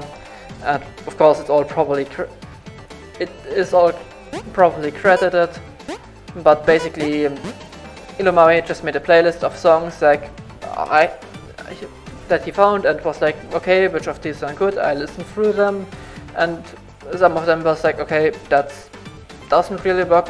I don't really see that fitting into the level. That would work well. Like there was like the song for the outpost, the song that usually plays here on the outpost. Something in the boss Streets of Rage, something like this, I remember, and this was like, yes, this music is before to the outpost, use it for that. And then there was another few songs where I was like, yeah, that could work, I'm not really sure whether it would fit, and Elomavis actually put a few more songs into the level, and then you can just switch the ones in the ruins between them. So there's the default ruins soundtrack, which is this one, Sonic Spinball Toxic Caves remix, and then there's these 3 others which you can change it to Castlevania, Harmony of Dissonance remix, Ultra Racing Deluxe Sandpark remix, and Sonic the Hedgehog Starlight Zone remix.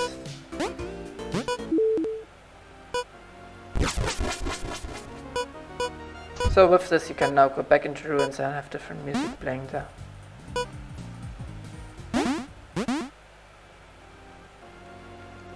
And Elomavis also apparently did a lot of stuff of like making sure that the right song plays, like in restarting cases and so, which audio broke stuff, so I'll have to look into that. Anyways, the area where in every other case I would usually go first because it's probably the easiest to get some stuff done is up here. So I realized I do have to go back down later on, but I kind of skipped that part from early on. Left here there isn't anything we can go there. And just go left. Also, another thing I added in these upper parts of the ruins, you can see all these water tanks, where one of the things was like, the ruins all kind of look the same, and Elomavis' idea at some point was like, okay, there are some details like glass windows which should be more like towards the switch area, and then I was like, one thing that I sort of considered is like the upper part of the ruins, like above the crossroads. I just added some of these water tanks in the background, so they are sort of in this area but not really anywhere else.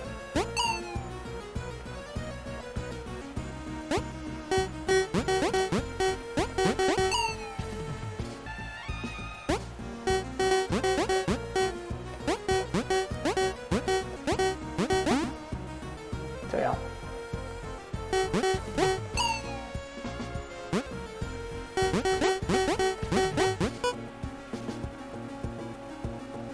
What? Okay, that's weird. I need to tell Elomavis about this. I'm just gonna take a screenshot for now with this, because I don't think this should be showing up here. I didn't notice it before. I'm not entirely sure what changed here. I'm screenshotting this.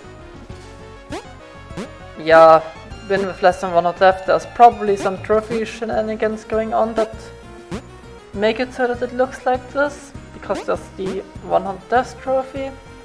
I'm not sure how this happened. I need Elomavis to figure this out, because yes, this is much more about all of the arbitrary entity manipulation stuff, and also did the secret lab code. Yeah. Anyways, let's activate the terminal. Remote dispenser. Blank data inserted. Press any key to advance. I'm not sure what this machine does, but there's something on top of it. It looks like some kind of remote control. It's hard to tell exactly what it does. I'm sure whoever had this won't mind me using it. I'll be taking that. Error. Extraction and byte. Death. Intruder detected. Activating evasive maneuvers. That doesn't sound good. Well, at least I still have this remote, whatever it does. I'll keep on exploring elsewhere. It's probably best not to anger the terminal again. So, when we earlier on discussed like what we could do for the Metroidvania upgrades, where you get basically upgrades that now allow you to get past certain points that you couldn't get past before. And one of the first things that I believe I pointed out was like a lot of levels do keycards. And I don't really just want to do a keycard level, like there's like a lot of older levels where it's, oh, you can collect a green keycard, you collect a blue keycard, you collect a red keycard, and it's all just go there, you get a keycard and go through a certain gate. And here we wanted to do something more creative, so for example the lines where you activate the generator and suddenly the lines are turned on all throughout the levels, or the switch where these yellow blocks show up. Also the scuba mask which got scrapped, but you can still upgrade. You still get the optional upgrade on the breathing. But we was also like, yeah, one keycard's fine, probably shouldn't do more than that. I mean, I guess there's the keycard for entering the ruins in the first place, but that's not really a keycard because there isn't even a flag for it, because by the point you get to that terminal, the outpost cutscene has played. So yeah. That's not really concerned, and this is like the one keycard that remains in the level.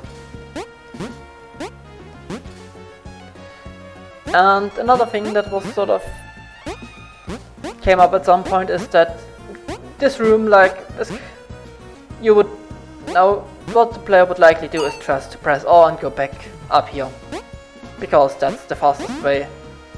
But otherwise, if you want to explore, there's still these rooms where things are ever so slightly different based on if you have an upgrade or not. So you don't need this block here. Both with the block and without it, this room would be perfectly fine. And this block basically, if it is there, you have to go to the left, otherwise you have to go to the right, and you can't go from the right to the left if there isn't a block there. And there's the one-way tile, so you can't go up here. So this is a room that just ever so slightly changes how it affects you while playing based on how late you show up or if you have activated a switch already. And here you just gotta wrap around to the water gameplay. Yeah, we can also go here the other way. I don't actually have to cross the gap because now we're on the other side of the gap. Because we have the line. To go up here you certainly need the line, because in this room you need the line to go. Because if you come from down you need the line, and if you come from the right you need the line. So either way, to get to the left here you need to have the line activated. The switch is just the sort of thing that slightly affects the level, but it's not really significant, and if you can get here. And you just see, you're seeing some of the green tiles, so you know there's another part of the lab. Here we go, some of the secret lab data. This part of the secret lab seems to have caused a bit of damage here. Completely cut through that wire. Anyway, back to the data. There's some archive file here.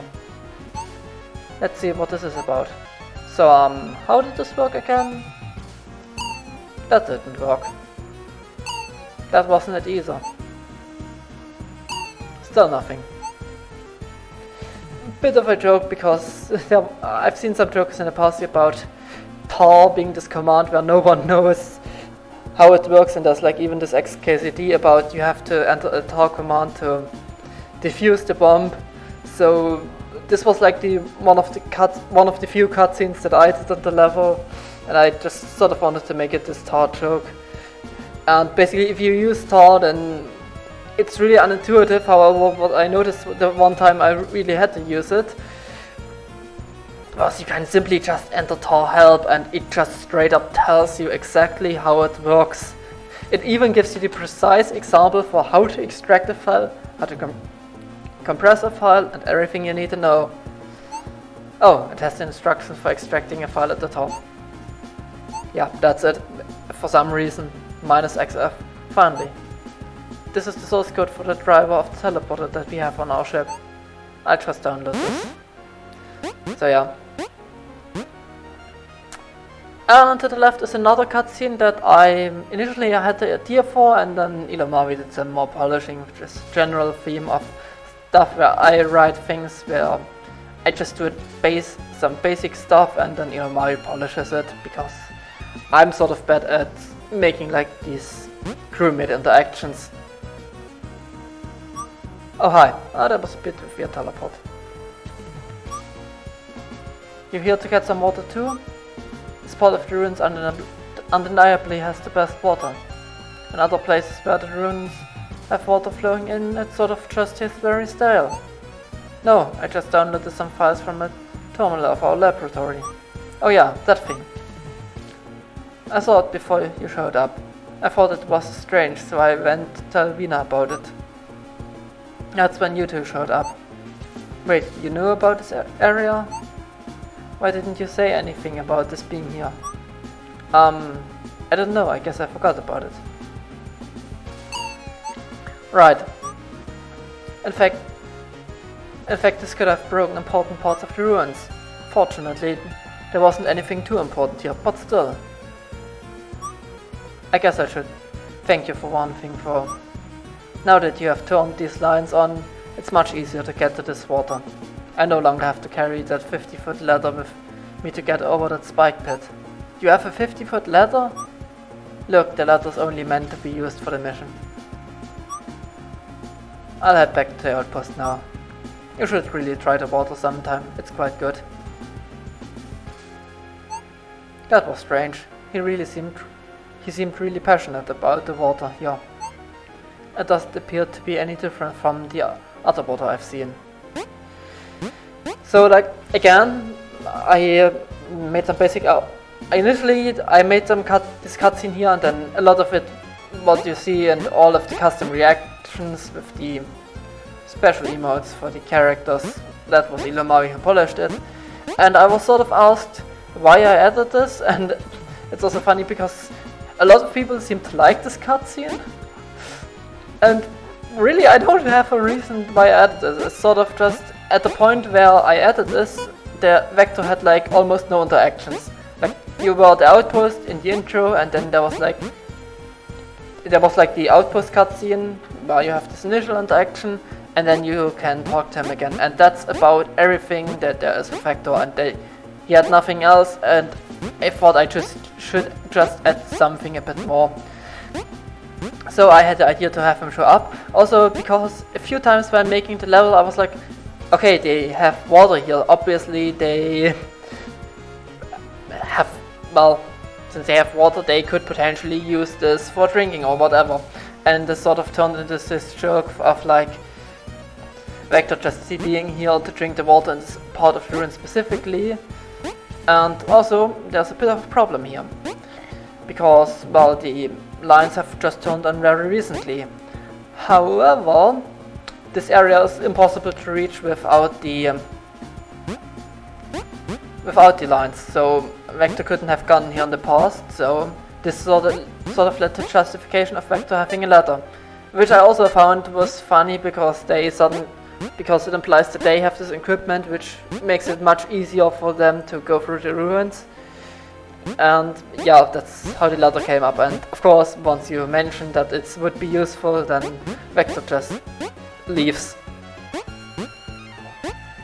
And building on the letter joke where Vector has the letter, Elomavis later also added the thing with Vina that we saw earlier, where she had a scuba mask. Another thing that of course would trivialize the entire water section.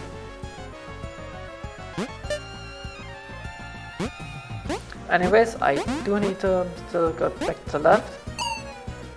And here I'm not gonna go all the way around.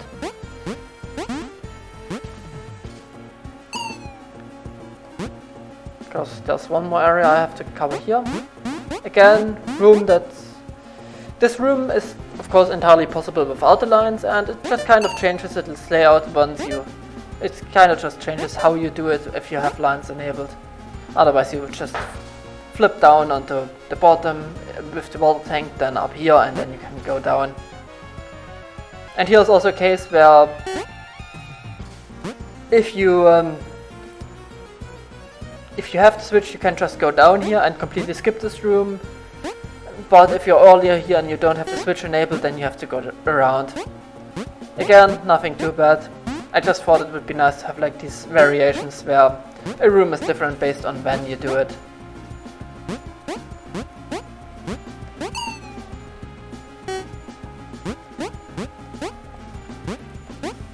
Okay, there was Elomavis changed this room. There was like an older version of the room, and I just could not figure out how to do this until I later realized that okay, I somehow, like, the room wasn't that hard, the old one. I just somehow was too stupid to figure it out.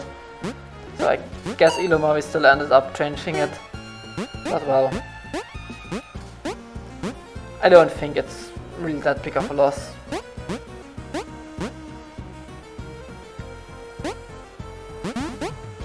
And up here is a terminal, and this is actually the thing that one of the things that you have to activate with the artifact you found earlier. A sort of keycard. Please insert artifact. Maybe that artifact I grabbed earlier will work here. Yeah, I think this also was changed. I remember some keycard stuff here in the past, but I'm not entirely sure if that was even in the contest release.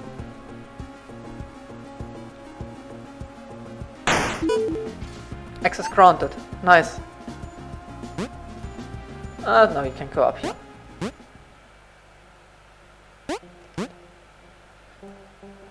This room had like a to-do use arbitrary anti-manipulation to change the colors of the conveyors for like almost half the development time, because like eventually Elomavis got around to it.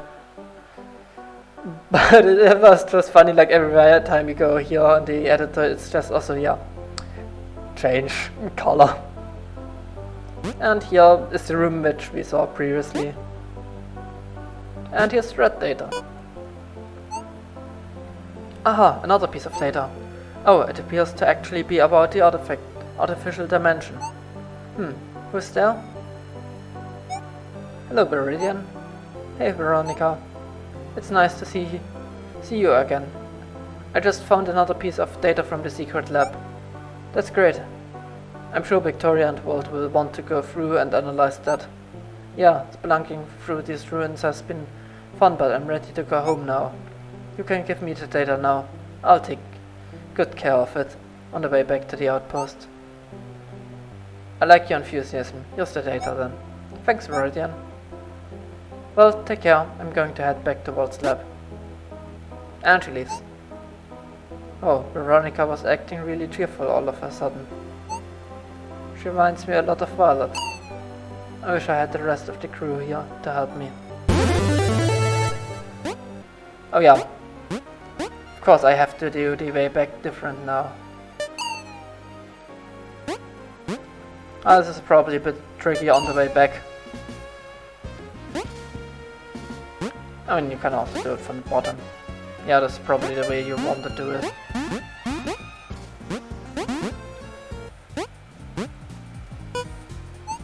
Hi Victoria, I've been down in the ruins a bit. I wanted to check in on you and see how you're doing. I was able to find some data I think you might be interested in. In that case, I'll take a look at it. And done. By honing in on the teleporter's unique frequency, I was able to upgrade the radar's range. Now it should be able to track trinkets with higher precision. Something went significantly wrong here. I've updated your map to include new information. You can check in with me again to display your total number of trinkets and the amount of data that you've collected. Thanks, Victoria. This should make finding the rest of the trinkets much easier. So what? Okay, now it's normal, but in the cutscene it was an absolute mess. You have these many trinkets. 4 out of 4. You've obtained 4 pieces of data so far. I can't help but think there's something missing. Where's the pink data? I'm not sure. I've looked through the whole map and haven't seen it yet. I'm not picking it up on the radar either. Maybe it got completely enclosed in the ground or something. It's gotta be somewhere really deep underground. So yeah, now I see where the... Yeah, right, I see where the 3 trinkets are. 3 where I just haven't go to the proper area, 1 that I decided to skip, and 1 that I completely forgot about being able to go back there. Wow, you were able to collect all the data, I'm impressed. Thanks. Do you know what to do from here? I've collected every bit of data, but I still feel lost. Oh, I'm not really sure what to do now. I guess you could take a break from exploring the ruins and help me and Victoria analyze this data. Sure, I'd love to help. 1 intense research session later. Oh, I never want to do that again. It took all night, but we finally made a swap token. I'll be honest, I have absolutely no idea where it goes. Maybe it's somewhere interesting. I wouldn't count on it. Such confidence. Well, I guess there was only one way to find out. And yeah, last time I basically went to test some stuff in level, I noticed that it just leads to the trinket. Yeah, I guess I don't have to do this. There would have been a checkpoint here, but I sort of struggled with the platforms at the bottom. So whatever. This room, I also had some issues in the past, so whatever. I'm taking the easy route here. Actually, which way do I want to go? Yeah, no, I don't think I want to go down there again. I think there's better ways to go everywhere. Oh yeah, this trinket I forgot. Whoa, what are those things? Open archive database. Yes. An abandoned experiment lost from the ancients. Their creator promised that the technology would revolutionize public transportation. Touching one will make you flip even in mid-air. It could last a long time and didn't run on power. However, they would disappear after just one use, making them quite inefficient overall. A small infrastructure was established, gravity lines became the status quo, and the creator hasn't been seen since. Okay, I just wanted to know how to collect the trinket, not a history lesson. Another thing, there's like this mid-air flipping, which I do not know how it works. Elomavis did this. I do not understand what's happening here.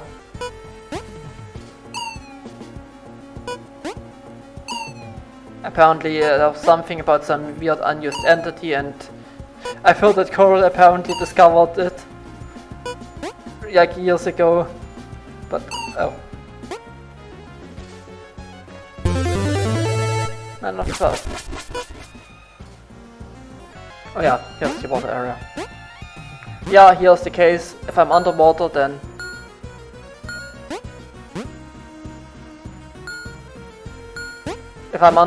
of course the conveyor stops, and if I'm out of water, then it moves. So that's the sort of weirdness with it.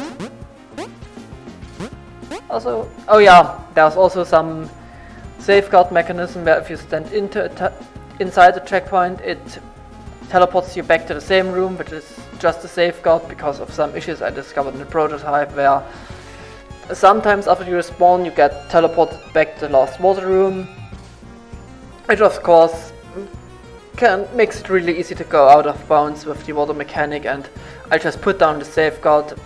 I think this problem is also fixed by other ways, like the entire Flag 6 stuff that was going on, but it's still there are safeguards, so if you're on the checkpoint, the checkpoint teleports you back to the checkpoint every frame.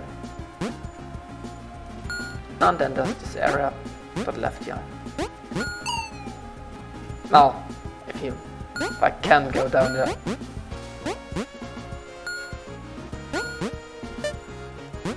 Yes, yeah.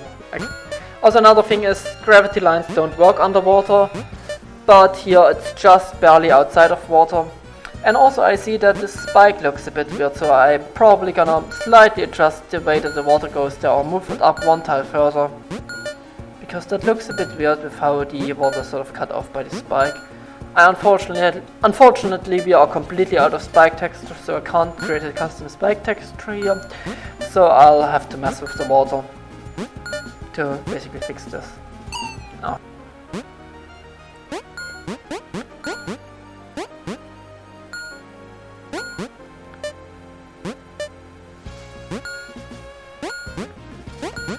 And you can breathe here, and then you just go to the end of the platform, swimming pool, and the trinket notification apparently also disappears instantly. Now I just need to get 2 more trinkets. Now, as you can see here, this also uses like the red lab tiles, and on the minimap that I made, I like highlighted all the secret lab parts, and initially this was red, and then Elomavis noticed in this developer commentary that maybe this area shouldn't be red, so I just changed it back to regular runes.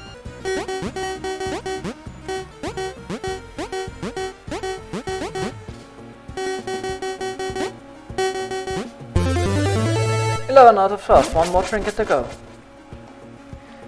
Which I can go to the right from here. So I guess I could also open the gate at the top, and here is another case of gameplay that this room is like also just ever so slightly different based on if you have the line or not.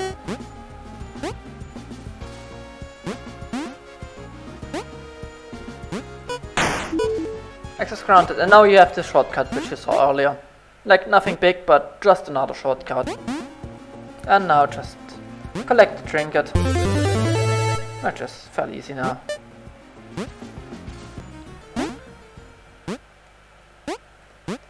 I guess you can also go around, but... So if you don't have the line, then you have to go all the way around, also from the telepad. But overall, it's not that hard. I think Elomavis in his commentary mentioned that, oh no, you have to go all the way around, and it's a bit annoying, but really that gameplay is fairly easy, and the first time it's kind of annoying because you have to like do all the extra stuff with the gear that you have to insert on the platform, but honestly after that the gameplay of cycling around this early section really isn't that bad. So your favorite water in ruins is near the top? Yep, it has the least artificial flavor. Huh, but seriously, that doesn't make much sense. You know what they say, hydrate or dihydrate?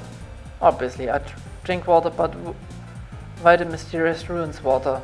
That doesn't seem safe. What are you doing? You're the one all dried up from my good taste in jokes. Let's just move on.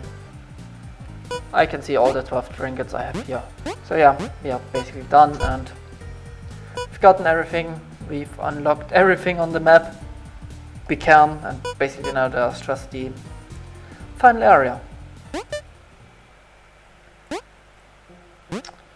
Actually, before that, I'm gonna go to the meditation scene one more time, because I haven't turned that off so far.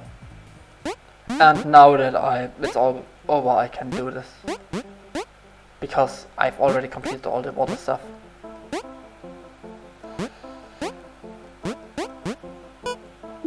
Meditation room. Focus on your breathing and learn how to hold your breath for a long time. Close yours. This is sort of an idea for a cutscene I had, where I just kind of wanted to make this long, tedious, bullshitty meditation sequence of breathe in, hold, breathe out, and it continues for quite a while, and it's really long. And sometimes I thought maybe this is a bit weird and I should change it and make it something quicker, but also the idea of the meditation room sort of is it's the point of this room to have this sort of tedious scene here, and I think it works for what it's supposed to do. I also don't really want to do it. It's like, oh, here's a free upgrade, just have it. Like, there's meant to be something to it. I mean, I guess this something that was mentioned in something is that at some point was that with the Metroidvania, we didn't really upgrade the player themselves, but more upgrade the world with enabling stuff there. I guess there's an artifact you have, but this was sort of thing like you could upgrade the player. And in the breathing prototype, there was also the thing where you I initially didn't do 4, 5, 6 seconds. Oh yeah, you can hold your breath for 5 seconds. And yeah, that's it. You can now breathe 1 second longer, and water gameplay gets slightly easier. Now, I died a lot of times, however, now it's like, focus on your breathing, blah blah blah. I can tell you are quite strong, Viridian. I appreciate your enthusiasm, but meditation is a slow and long learning process. I still have much more I need to learn myself. I can't teach you now. If you keep struggling, I will see what I can do. Until then, I wish you safe travels on your adventure, Viridian. The thing is, what Elomavis in his commentary is try to upgrade again to 6 seconds, but I sort of wanted to have it that way that you actually have to die after the 5-second upgrade. So theoretically, someone could go and grab the 4-second, or theoretically it would be possible to someone like not go here after the first water encounter in the starting area, and then go into the start of the water section, try the hard part a bit, and then have died like 10 times and go back here. And of course I didn't want the player to just immediately give 2 upgrades right after another. If the player decides, okay, 4 seconds is too hard, I'm gonna get 5 seconds, then they get 5 seconds, but I actually want them to try playing on 5 seconds, because I think 5 seconds is already rather fair to the player and not really that big of a problem. So you now have to die another 7 times to drowning before you can see at the 6-second upgrade. But overall, yeah, if you keep struggling, there is another upgrade. And I think 6 seconds is pretty much true, and every run should be able to play the water section that way. And if you go here now, you can see 1, 2, 3, 4, and drown. Also a bit, oh yeah, the checkpoint was a bit weird. I'm not entirely sure how to best fix it, because of the telepad checkpoint which gets changed to a different texture with arbitrary entity manipulation. But also this was one of the things that Elomavis introduced the timer, and then I had to went to fix some bugs with it. Because you see it's no longer moving at a uniform speed. Because we only did a few steps of it and didn't have it completely continuous. And the problem with it here is that what Elomavis did was like, it goes full on the 4 seconds, and then you get a new timer which is green, and it does some stuff at the start, and it looked really weird. So I sort of made it so that it just stops at a few points in between, and yeah, there's the second stop. There's 2 situations where it doesn't move at a certain tick, and that just makes it 5 seconds, and then there's a slightly different variation where it stops for the 6-second timer. But so it's still just 1 timer, and there is no weird shenanigans of it somehow resetting at the end.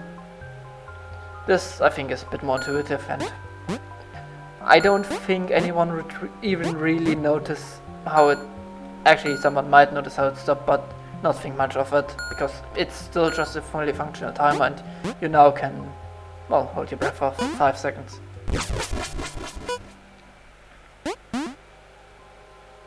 Also, the second meditation scene is basically the same as the first one. There isn't anything really new there. Greeting, traveler. I'm the gatekeeper. Yeah, I will now judge you. We're back to judging. Ah yes, you have the royal artifact, of course. But do you have the intelligence of our leader? Remarkable. It seems you have obtained all the knowledge you need. Keycard accepted. Warning message, energy reading is detected. Let me do a quick scan to see if there are any trinkets in there. Yep, there we have the weird texture. Nope, that energy must be coming from something else. If I wanted to go back and collect any trinkets I may have missed, now would be a great time. I certainly have to fix the minimap issue. That's gonna be annoying because I have to move tiles in a later part of the level around. But yeah, here's the final section. You can still backtrack after the first few rooms, but at some point you get to a room where you can't backtrack, and basically this is the final section. You will need to collect everything before you go in here. Before you start seriously playing it.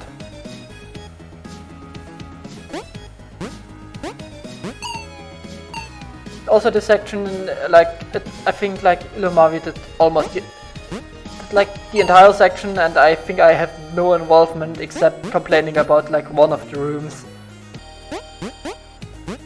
And the room that I've complained about is the one coming up. This one.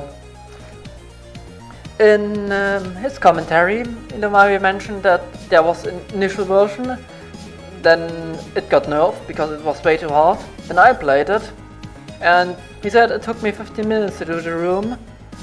That was a lie. It took me 15 minutes to give up on the room. I did not complete it after 15 minutes. It took me 15 minutes to get to the last place of the room and then still die. I did not get past the second version. So Elomavis significantly nerfed this room again, and now it's pretty easy. I guess people who are much better at the game probably would have been fine with the only room, but I just could not do that. So I think this is the part where once you pick a checkpoint after this room, you can't backtrack anymore. I think the last rooms you could still backtrack through if you wanted to, but after this room you're basically locked into going to the end.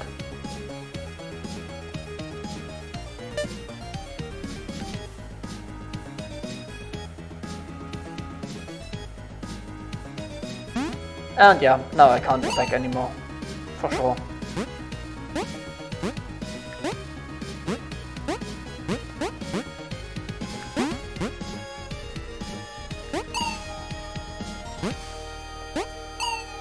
This is a room where I somehow never really was able to figure out what timing you're meant to do it, but it's also not that hard to where I would never be able to do it, so eventually I just end up getting it. But the first timing here isn't that bad, but now, if I actually do it now, I'm somehow struggling with it. But now I have to somehow go back, and I never really figured out what the timing you're meant to take here is, but again, shouldn't take too long to get it. Oh yeah, that's probably it. And some fake spikes.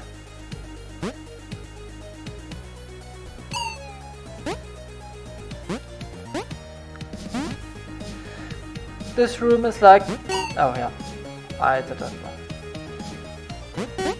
This room is just possible, you can certainly do the timing. It's also, I think at some point in the Discord, Fraser pointed out that he did it by somehow making the platform disappearing while dying, and I guess it's also basically a frame perfect trick, but doing the regular timing isn't that problematic either.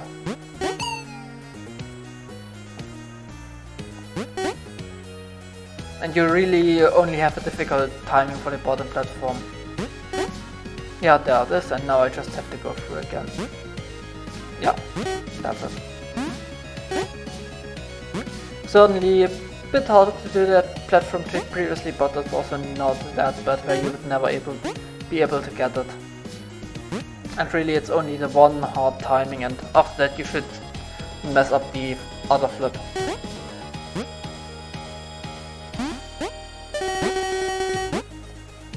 Oh yeah, I don't entirely understand what the physics of this game is doing here, but apparently it works.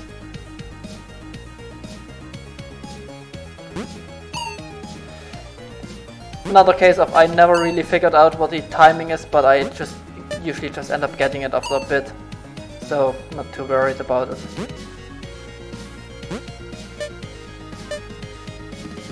Ah, there we go.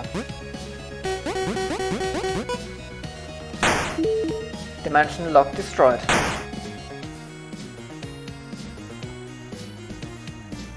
Also, I found it a bit weird that you can sort of stand the spike this way. Not really sure what's going on here. But now you can just go down here.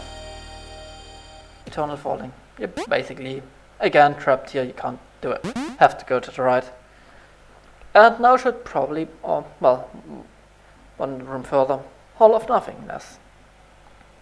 You got a slight transition to blue, but no. You should be, yeah, no, I can show it later. Oh, what is that thing?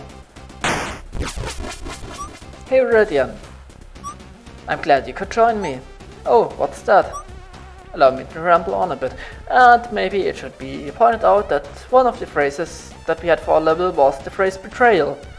And it was also back and forth, a bit of back and forth who did the betrayal on the level. But well, it ended up being Vector here. So yeah, but this changed like a lot, but also it was like, I am not gonna blame anyone. Like the thing that Elomavis said is really predictable, but we're given a phrase that basically forced us to make a really predictable level of like some standard betrayal. Someone seems good and they betray us, and even if whether or not we hinted at that previously, there's some betrayal cutscene in here. And this just ended up being it. Ah, what the heck? Why did you do that? I don't want you causing unnecessary drama during my monologue. You better free me this instant. Explain yourself now. Okay, I think that's just the game doing some weird font shenanigans where the comma sort of messes up the L and it looks like a weird 1.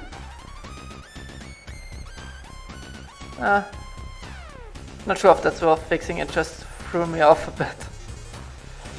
I mean, I guess it could also be fixed by just ever so slightly, like changing one word to have a letter different. They could terraform planets, yeah, that's the comma going down. Move matter at will and teleport around the galaxy as they please. They were able to do all of this with this. They were able to do all of it with the power of this machine you see here. Dubbed the Vespera X9, this machine fuses with any individual who enters it, allowing the user to control the machine and the power it provides.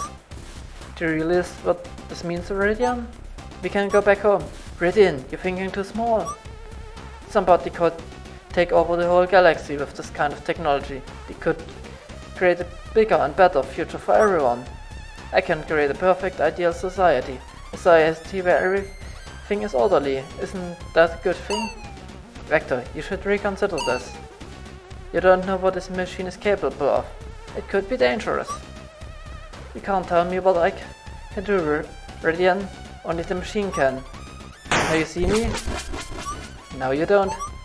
Vacuum something blah blah, I skipped too fast. Nonsense, I was in the machine the whole time. You've been talking to protection of myself. See? Look at everything I can do, isn't it amazing? I won't let you get away with this. Do you really want to fight me? Remember, you aren't fighting just me. You're fighting an army of me. You've completely lost it. You're mad. Well, we'll see who's really lost in this situation. You want to fight me yet? You're stuck in a cage. How hilariously pathetic. I really do have to thank you, Radian. You were able to gather all the data and bring it right to me. I'd love to stay and chat, but I have big plans. Goodbye. Oh no, dang it. And Veronica comes to the rescue. Veronica, Radian! I'm glad you're okay. I detected massive energies spike with the outpost radar and decided to check in and make sure you're okay. I'm glad I did. What's happening down here? Vector has taken over this machine and now he's going to use it to take over the galaxy. What? I knew he was crazy, but not that crazy. What do we do? I'm not sure. The only thing I know is that I can't run away like a coward. I need to go after Vector and stop him. Is it possible to somehow force Vector out of the machine? The only way to do that might be to hack into the machine, but how? Even if we could, there's no guarantee it would work. There's just no way. What do we do then? You have to enter the machine and put a stop to Vector's scheme. It's our only option. Good luck, Viridian. Oh yeah, enter teleporter. It's apparently teleporter and there's like some weird scripting stuff I don't understand. And also yes, this is the thing I saw to say, there's like this transition to blue because there's slightly different background here, but it's also in the following area.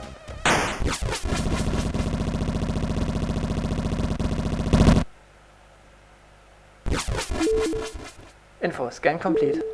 Simulating current abilities with physics modification. What the? Am I some kind of artificial dimension? What? How did you get out of your trap?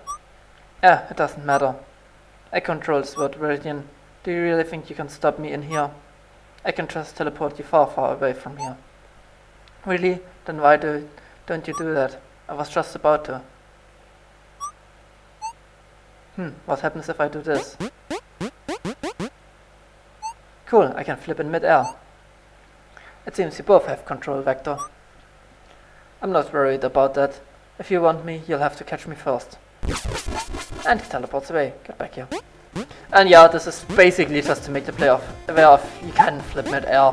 Because I assume the average player wouldn't just spam it, so yeah, this is the way that Elomavis did it. And you're just straight up shown that you can flip mid-air, and even if you miss that, then it's still very specifically pointed out. And this area, also the infinite flip mechanic, is like something Elomavis found out how, or not found out, I think there were some levels that did something like this in the past and demonstrated that it was possible, but Elomavis did basically all of the scripting that was necessary to get this to work. I think there's some weird stuff in the top right going on where there's like a second player stuck in a platform and can always flip. And the regular player flips too. But yeah, all practical purposes just can flip mid-air. And the only thing I did here was like to make some of the tile sets around here, like all the walls. Or for Elomavis to make some changes to it at some point. And just do a bit of decoration.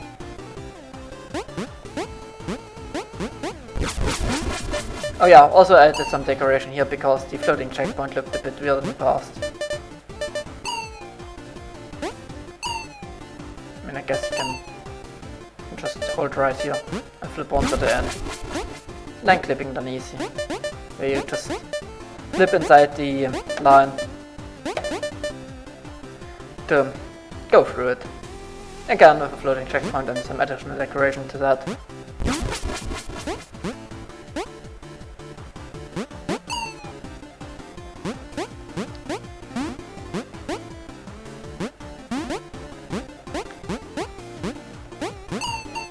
I find it sort of difficult to go through these narrow corridors, so what I find it works easier is to just like flip down and flip a bit mid-air and then go through them.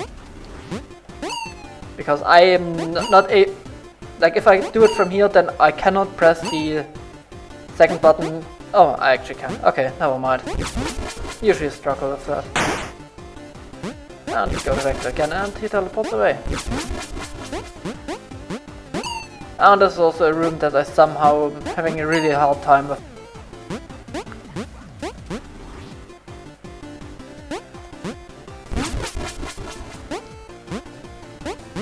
Oh yeah, that's the new version of that room. There were like some bugs in here and the room was like the line at the top was removed. There was previously a line here. Here where I'm standing there was previously a line and it got removed because of some bug. So I hadn't actually seen didn't actually know which of the two lines were removed. That's that one.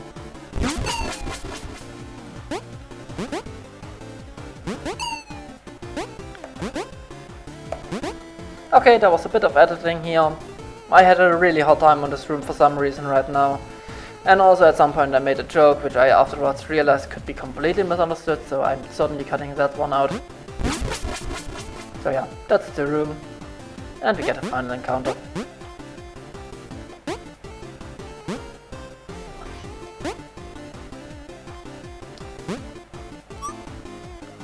You know how pointless this is, right? You'll never be able to catch me. You may as well just give up now. No matter what I do, you just use the machine to teleport away. I see you've left me no choice. Stop, what are you doing? I think the sound got messed up. Something about the sound was changed and now the sound here doesn't work. Usually I think there was meant to be sound here.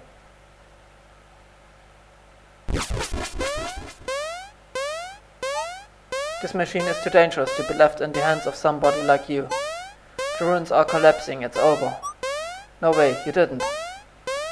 Your crew looked up to you, and you let your obsession with this machine consume you and your crew. You have to go back to the outpost and leave all of this behind. Yeah, there's definitely some crash sounds supposed to be here that got messed up. I need to tell Elomavis about this. Also, I don't think the alarm is supposed to last the entire time. No, I refuse. This technology could lead the path towards a better future and you're destroying it. It's not too late. No, I can't just teleport the machine out of danger. I must. I must. I don't know how, I'm just to think about it from a different angle. I can save it. I can save it. I know I can. I have to. I just got to. Yeah, there's certainly a sound that's missing here. The ruins, what happened to them? Oh, the ruins have been completely destroyed. I'm glad you were able to make it out of there. Wait, where's Vector?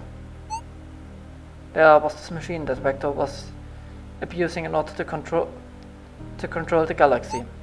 I tried to stop him, but no matter what I did, Vector refused to listen to me. I triggered the self-destruct sequence and Vector refused to teleport himself to safety. I don't know where he is. Just you wait, any second Vector will be back. I know he will. Vector? I can't believe it. Vector promised me it would work. Wait, you knew Vector was trying to control the galaxy with this machine? Yes. I thought if I did what he said, the world would be a better place. I may have hidden some data from Victoria. What? Sorry, Captain, I was sleeping. What did I miss? Oh, Victoria.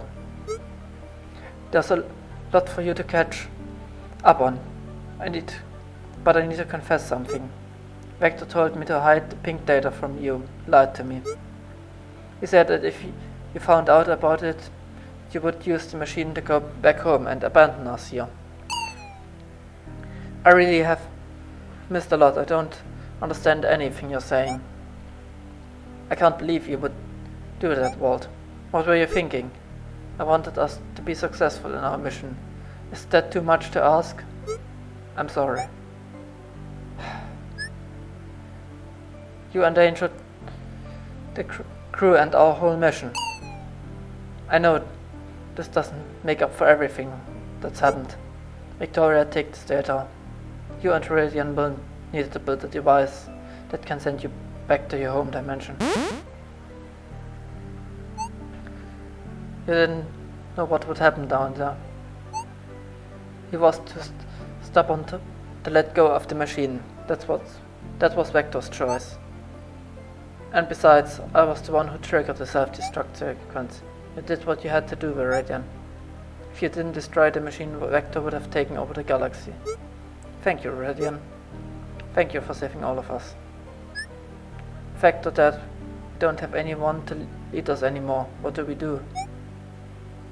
Not like that really matters. These ruins would take decades to repair to their former status, and that machine is as good as gone.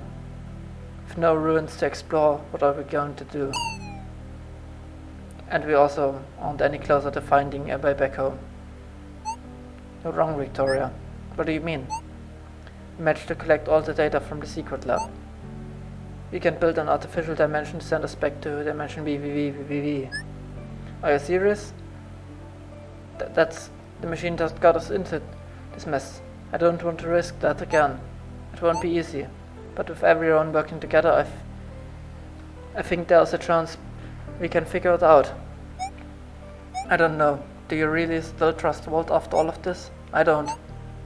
I hope Walt understands that he'll have to regain our trust over time. Yes, I've realized that. Until then, we're all going to have to trust each other to survive through these tough times. I'm with you, Captain. If there's anyone who can lead us, it's you. I suppose I do owe you a favor. Count me in. If Veronica trusts you, then so do I. Yes, I can help you build the artificial dimension. That's the least I can do for you, Meridian. Factor that, Captain Meridian takes the role of the leader of the outpost. Slowly then begin to recover the debris from the ruins. They search. What's the name? It's a bit fast. 3 months later. And the 3 months later was actually changed back. It was 3 months in the contest release and 1.01, which happened quickly afterwards. I think it's a critical bug. And we sort of discussed if it should be longer, and in his commentary you actually see it being changed to 3 years. But also my personal concern is that 3 years seems a bit too long, honestly, because it massively changes the implications that the ending has. Like 3 months, yes, they've been gone for a long time, but 3 years is just so much more, and the rest of the crew, from the regular main game, the crew, assuming they would have probably noticed, oh, the secret lab is destroyed, Meridian and Victoria are gone, we don't know what happened to them. 3 months, yes, they might have a lot of concerns if they come back, but 3 years, they probably would have moved completely on with their lives. Without ado, so I'm wasn't a bit concerned about changing it to 3 years. Also, after 3 years, then this new crew is probably more of their crew, which they've been together for the last years, and instead of just a few months, I guess a few months, it's probably already gotten attached to each other. But I was sort of concerned about having it 3 years, because it was just so much more, and kind of changing the entire implication of the ending, and wanted to keep it a bit more original. However, the 3 year change introduced a funny bug, and I did still decide to keep it in some way. So if you wanna figure that out, you can go ahead. It's finally complete. An artificial dimension. I can't believe it. We did it. Let's just hope it doesn't collapse like the last one. Well, Captain, the last thing for you to do is to activate the terminal. Let's go home.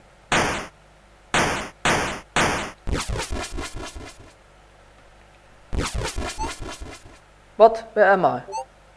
Oh, that's right. I almost forgot about that feature that Walt added. And I mentioned in the past, one of the phrases that we got was Metroidvania, which caused us to make this sort of non-linear map where you get these different upgrades for the map itself. Then there was another one, Betrayal, of course the ending cutscene. And now I would like to jump a bit back to all the way before the contest even started.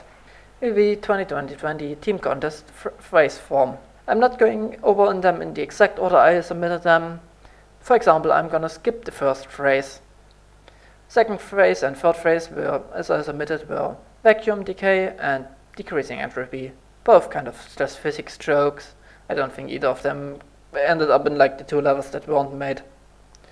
Then another sort of jokey entry was the V6 crew have their own level contest. Another one, another one that I guess you could implement in a lot of different ways was just recursion. And then there was probably the most joke entry I made, which was almost used, which was the last adjective that one of the team members has posted onto Discord before the teams were announced. Parentheses open, don't hand out this phrase on its own, give them the adjective with it. Parentheses closed. So my idea behind it was sort of just, okay, people instead of getting regular phrase, it's sort of, they have this own, they have written something on the Discord, thinking nothing of it, but then this phrase basically he grabs an adjective from that and gives it back to them. So it's sort of giving them something back that they said themselves. And the funny thing about this is that I've heard from Duff that they actually wanted to hand out this phrase, but the last adjectives for everyone were like some weird ones that didn't really work for the contest, so it wasn't handed out, and yeah, that's where it ended. Also, I sort of wanted to give them the joke to hand out this phrase on its own, and then later, oh yeah, by the way, this is the adjective, just as a sort of joke, but I'm not sure if they would have considered doing something like this. I just really want to add in parentheses, don't hand out this phrase on its own, give them the adjective with it, just because it would have made it even funnier to just hand out the entire thing with in parentheses, don't hand out this phrase on its own. But whatever, this was a complete joke submission. I expected it to be discarded right away. I did not expect that they would actually consider adding it, but then it didn't ended up working out. Anyways, after that I decided I'm gonna submit something fairly easy after the first ones, and I just wrote monochrome. And then I left the page, and later I had the idea of another phrase where I was like, I kind of want to see how someone would tackle that. And I came back to the phrase and I submitted one more phrase, which was constrained writing. Anyways, quickly back to the previous part, I had this sort of joke about, oh yeah, you have this someone writes an adjective and then it gets handed right back to them. Now let's go back to the very first phrase that I skipped over. A concept that I have no idea how you would implement it in a VVV level. However, I'd be mildly curious about how one would do this. And that one was gameplay during the credits.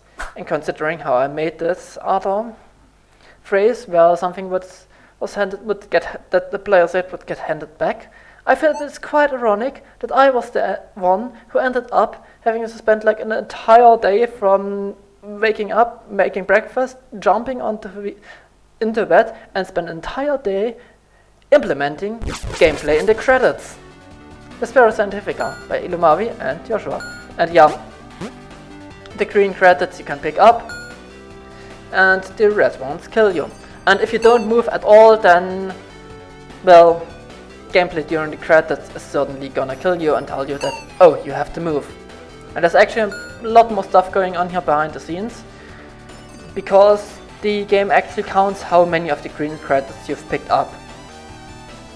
Now I could do either set a flag for them, however I instead have a counter for them of how many credits are counted.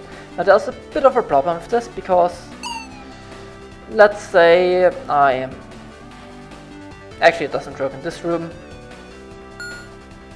Okay, it doesn't work in this room either, because if well, whatever.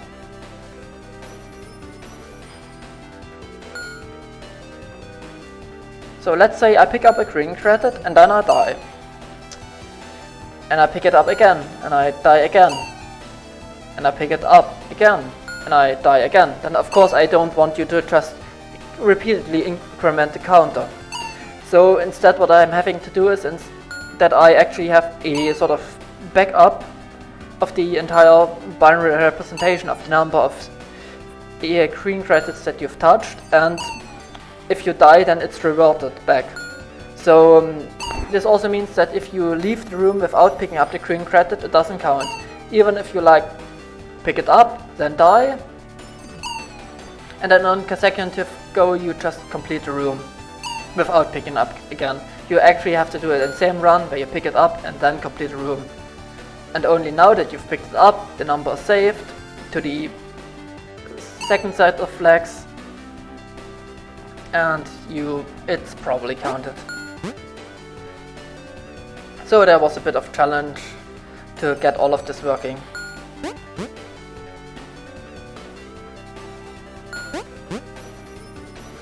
Also in the background you have differently themed areas for all the parts of the game and where the music appeared, including some pictures with Vina for the jukebox.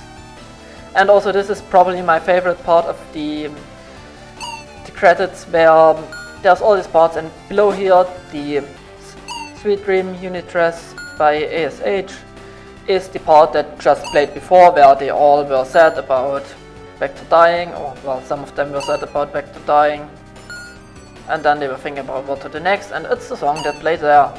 And of course there's one more song in the level, it's the song that plays during the credits. So that meant that the tile set representing everything also meant there would need to be a tiny credits tile set within the credits. And that's sort of one of my favorite parts of the credit, like just this tiny credits tile set to the right of here. Additional playtesting. Enter here, dinner boom, and goat. And goat requested to be as close to turquoise as possible, and then Elomavis added the sound effect to it. And yeah, that's about it.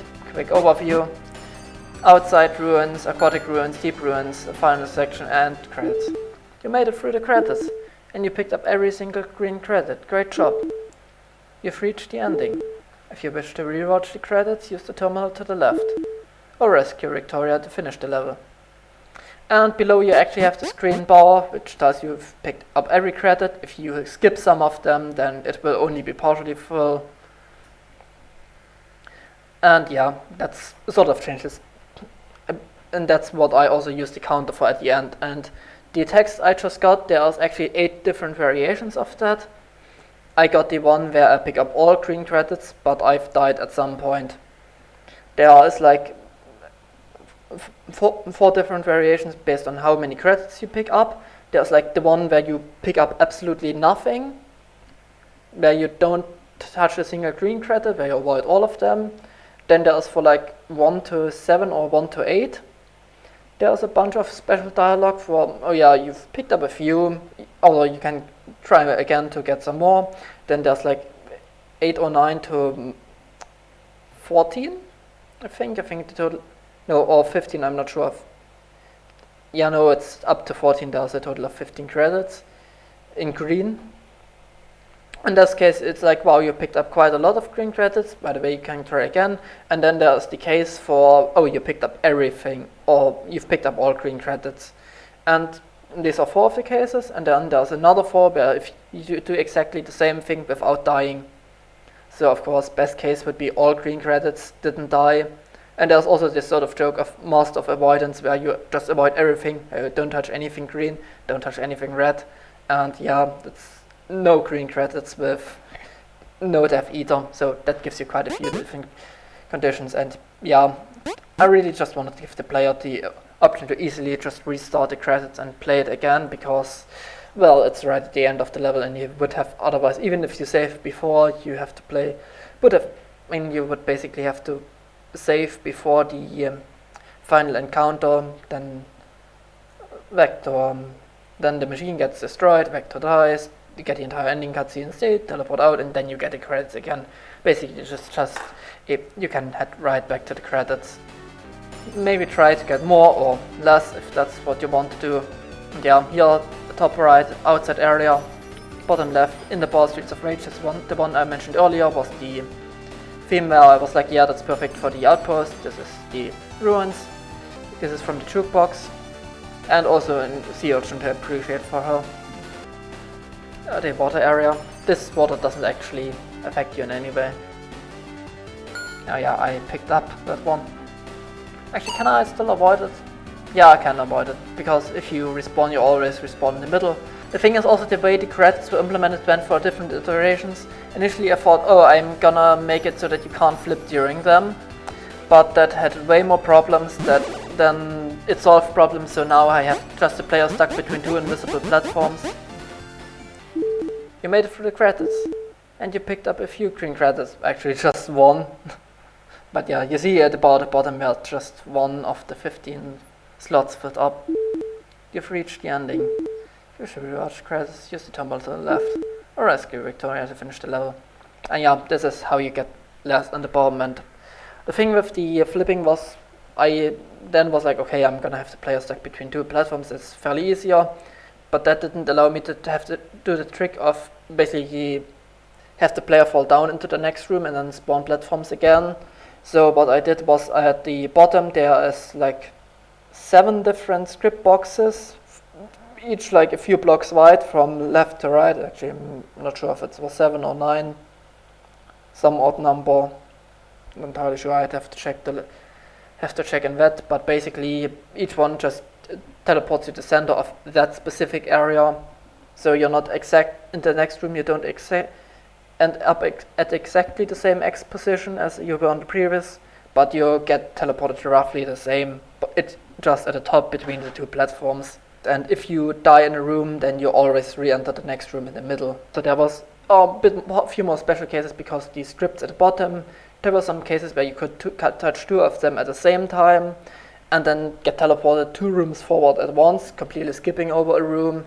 So there are some other safeguards in there to prevent that, and this was basically, I took up an entire day of just getting the prototype for the credits to work, and then more stuff to implement it here, and then there were some more issues when Elomavis decided that, the credits should be affected by speedrun mode, and in speedrun mode the platforms are going to move twice as fast. And then there was some text which was broken because you touched the script box too soon suddenly, and I didn't use the end text correctly. I just fixed that one earlier. So there was also quite a bit of challenge getting that to work, and also the problem of credits being way too hard on speedrunner mode, because there were 2 of the green credits which I was completely unable to get. Elomavis claims they are possible. I've never gotten them. I can't confirm that they are possible. But they were basically way too hard, but it was also aware that yes, I could make them credits adjust on speedrun mode and have the layout ever so slightly different.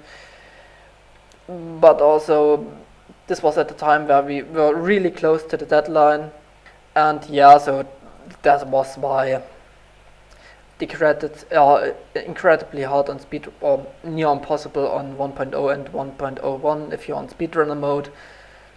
Or at least to do with all green credits. Going down normally is fairly easily possible. Just 2 of the green credits were like near impossible, and this is another thing that I know of. I was aware of this, I just didn't do it, and then when I did 1.0.2, this was like one of the first things I fixed.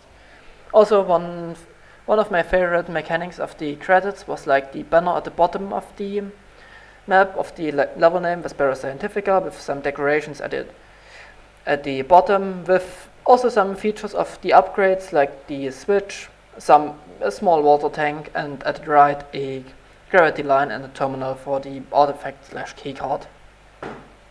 I just kind of had this idea for doing something like this, and also as you do the credits, if you open the minimap during the credits, it won't be disabled, but you'll actually see how far along you are on this banner. So that's just a small detail here. Also, there's 2 rooms that you skip over because the kill script that happens when you touch a red credit doesn't work in there. So when you go to the next room, instead you get teleported to that 1 room so that it shows up on the minimap, and then immediately to the next room where the actual credit gameplay happens.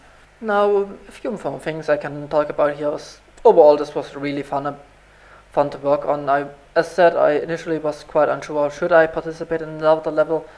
Will I have the time to do this? Because I started a full-time job like less than a week into the level, and then there was like another week where I didn't have internet access, or only had to through my phone, like very minimal access. So was thinking like maybe I shouldn't even participate, because also at a point where it's a team, then it could be a problem where if I do something alone and decide, okay, I'm not gonna end up a level, then no one's gonna be mad at it. But if I'm in a team, then just stopping doing anything would also be kind of rude to the teammate, and if they still want to do it. But I mean, I guess it worked out. None of us seemed to were considering to drop out at any point. This was really fun to work on. Also, a significant advantage of a team is that there are that a lot of the things that I'm bad at on making a level, Elomavis could cover, or some areas where I just didn't have an idea how to probably make it, and then Elomavis just did something there instead. I guess I also had that back in Temporal Troubles, where I wanted to do an area and that it's completely sucked, and one of the other 2 teammates then covered it. So that's quite nice. Also, with Betrayal and everything, I am horrible at making stories, which is why I completely refrained from writing anything of the story except for some minimal cutscenes I've made. So yeah, that was also nice to have like Elomavis cover that. And I did like a lot of textures. Over Elomavis also did some, I did the map. I did a lot of the water gameplay again with a lot of sea ocean rooms done by Elomavis. In the ruins I modded stuff to the top, and then Elomavis did a lot of the bottom and all of the string challenges. Also, I found it mildly funny because very early into the contest we were discussing like how big should we make this and how big is realistic, and suddenly Elomavis just added this massive area for the ruins at the bottom, but I guess it ended up working and we finished everything, and I guess I'm quite happy with the level. More things to mention, yeah, it was quite nice being in different time zones, so a lot of cases was like, okay, I'm gonna do stuff while Elomavis is sleeping, and when I'm asleep then Elomavis is active because we're on like 9 hours offset, and both of us have seemed to have very weird sleeping schedules. But yeah, that's about it for the level. I showed off pretty much every room here. Yeah, that's it. I found a lot of issues during this that I'm gonna have to fix. That's it from the level. Just one more thing I wanted to comment on. When Elomavis got to this point in his developer commentary, he also mentioned some secrets and how there are some in the level, which I'm not gonna go into, and he mentioned like, oh yeah, there's free, but not pointing out what it is. I just wanna add one more thing to this, which is that Elomavis' statement here was clearly under the assumption that I've told him about the Easter eggs that I've added.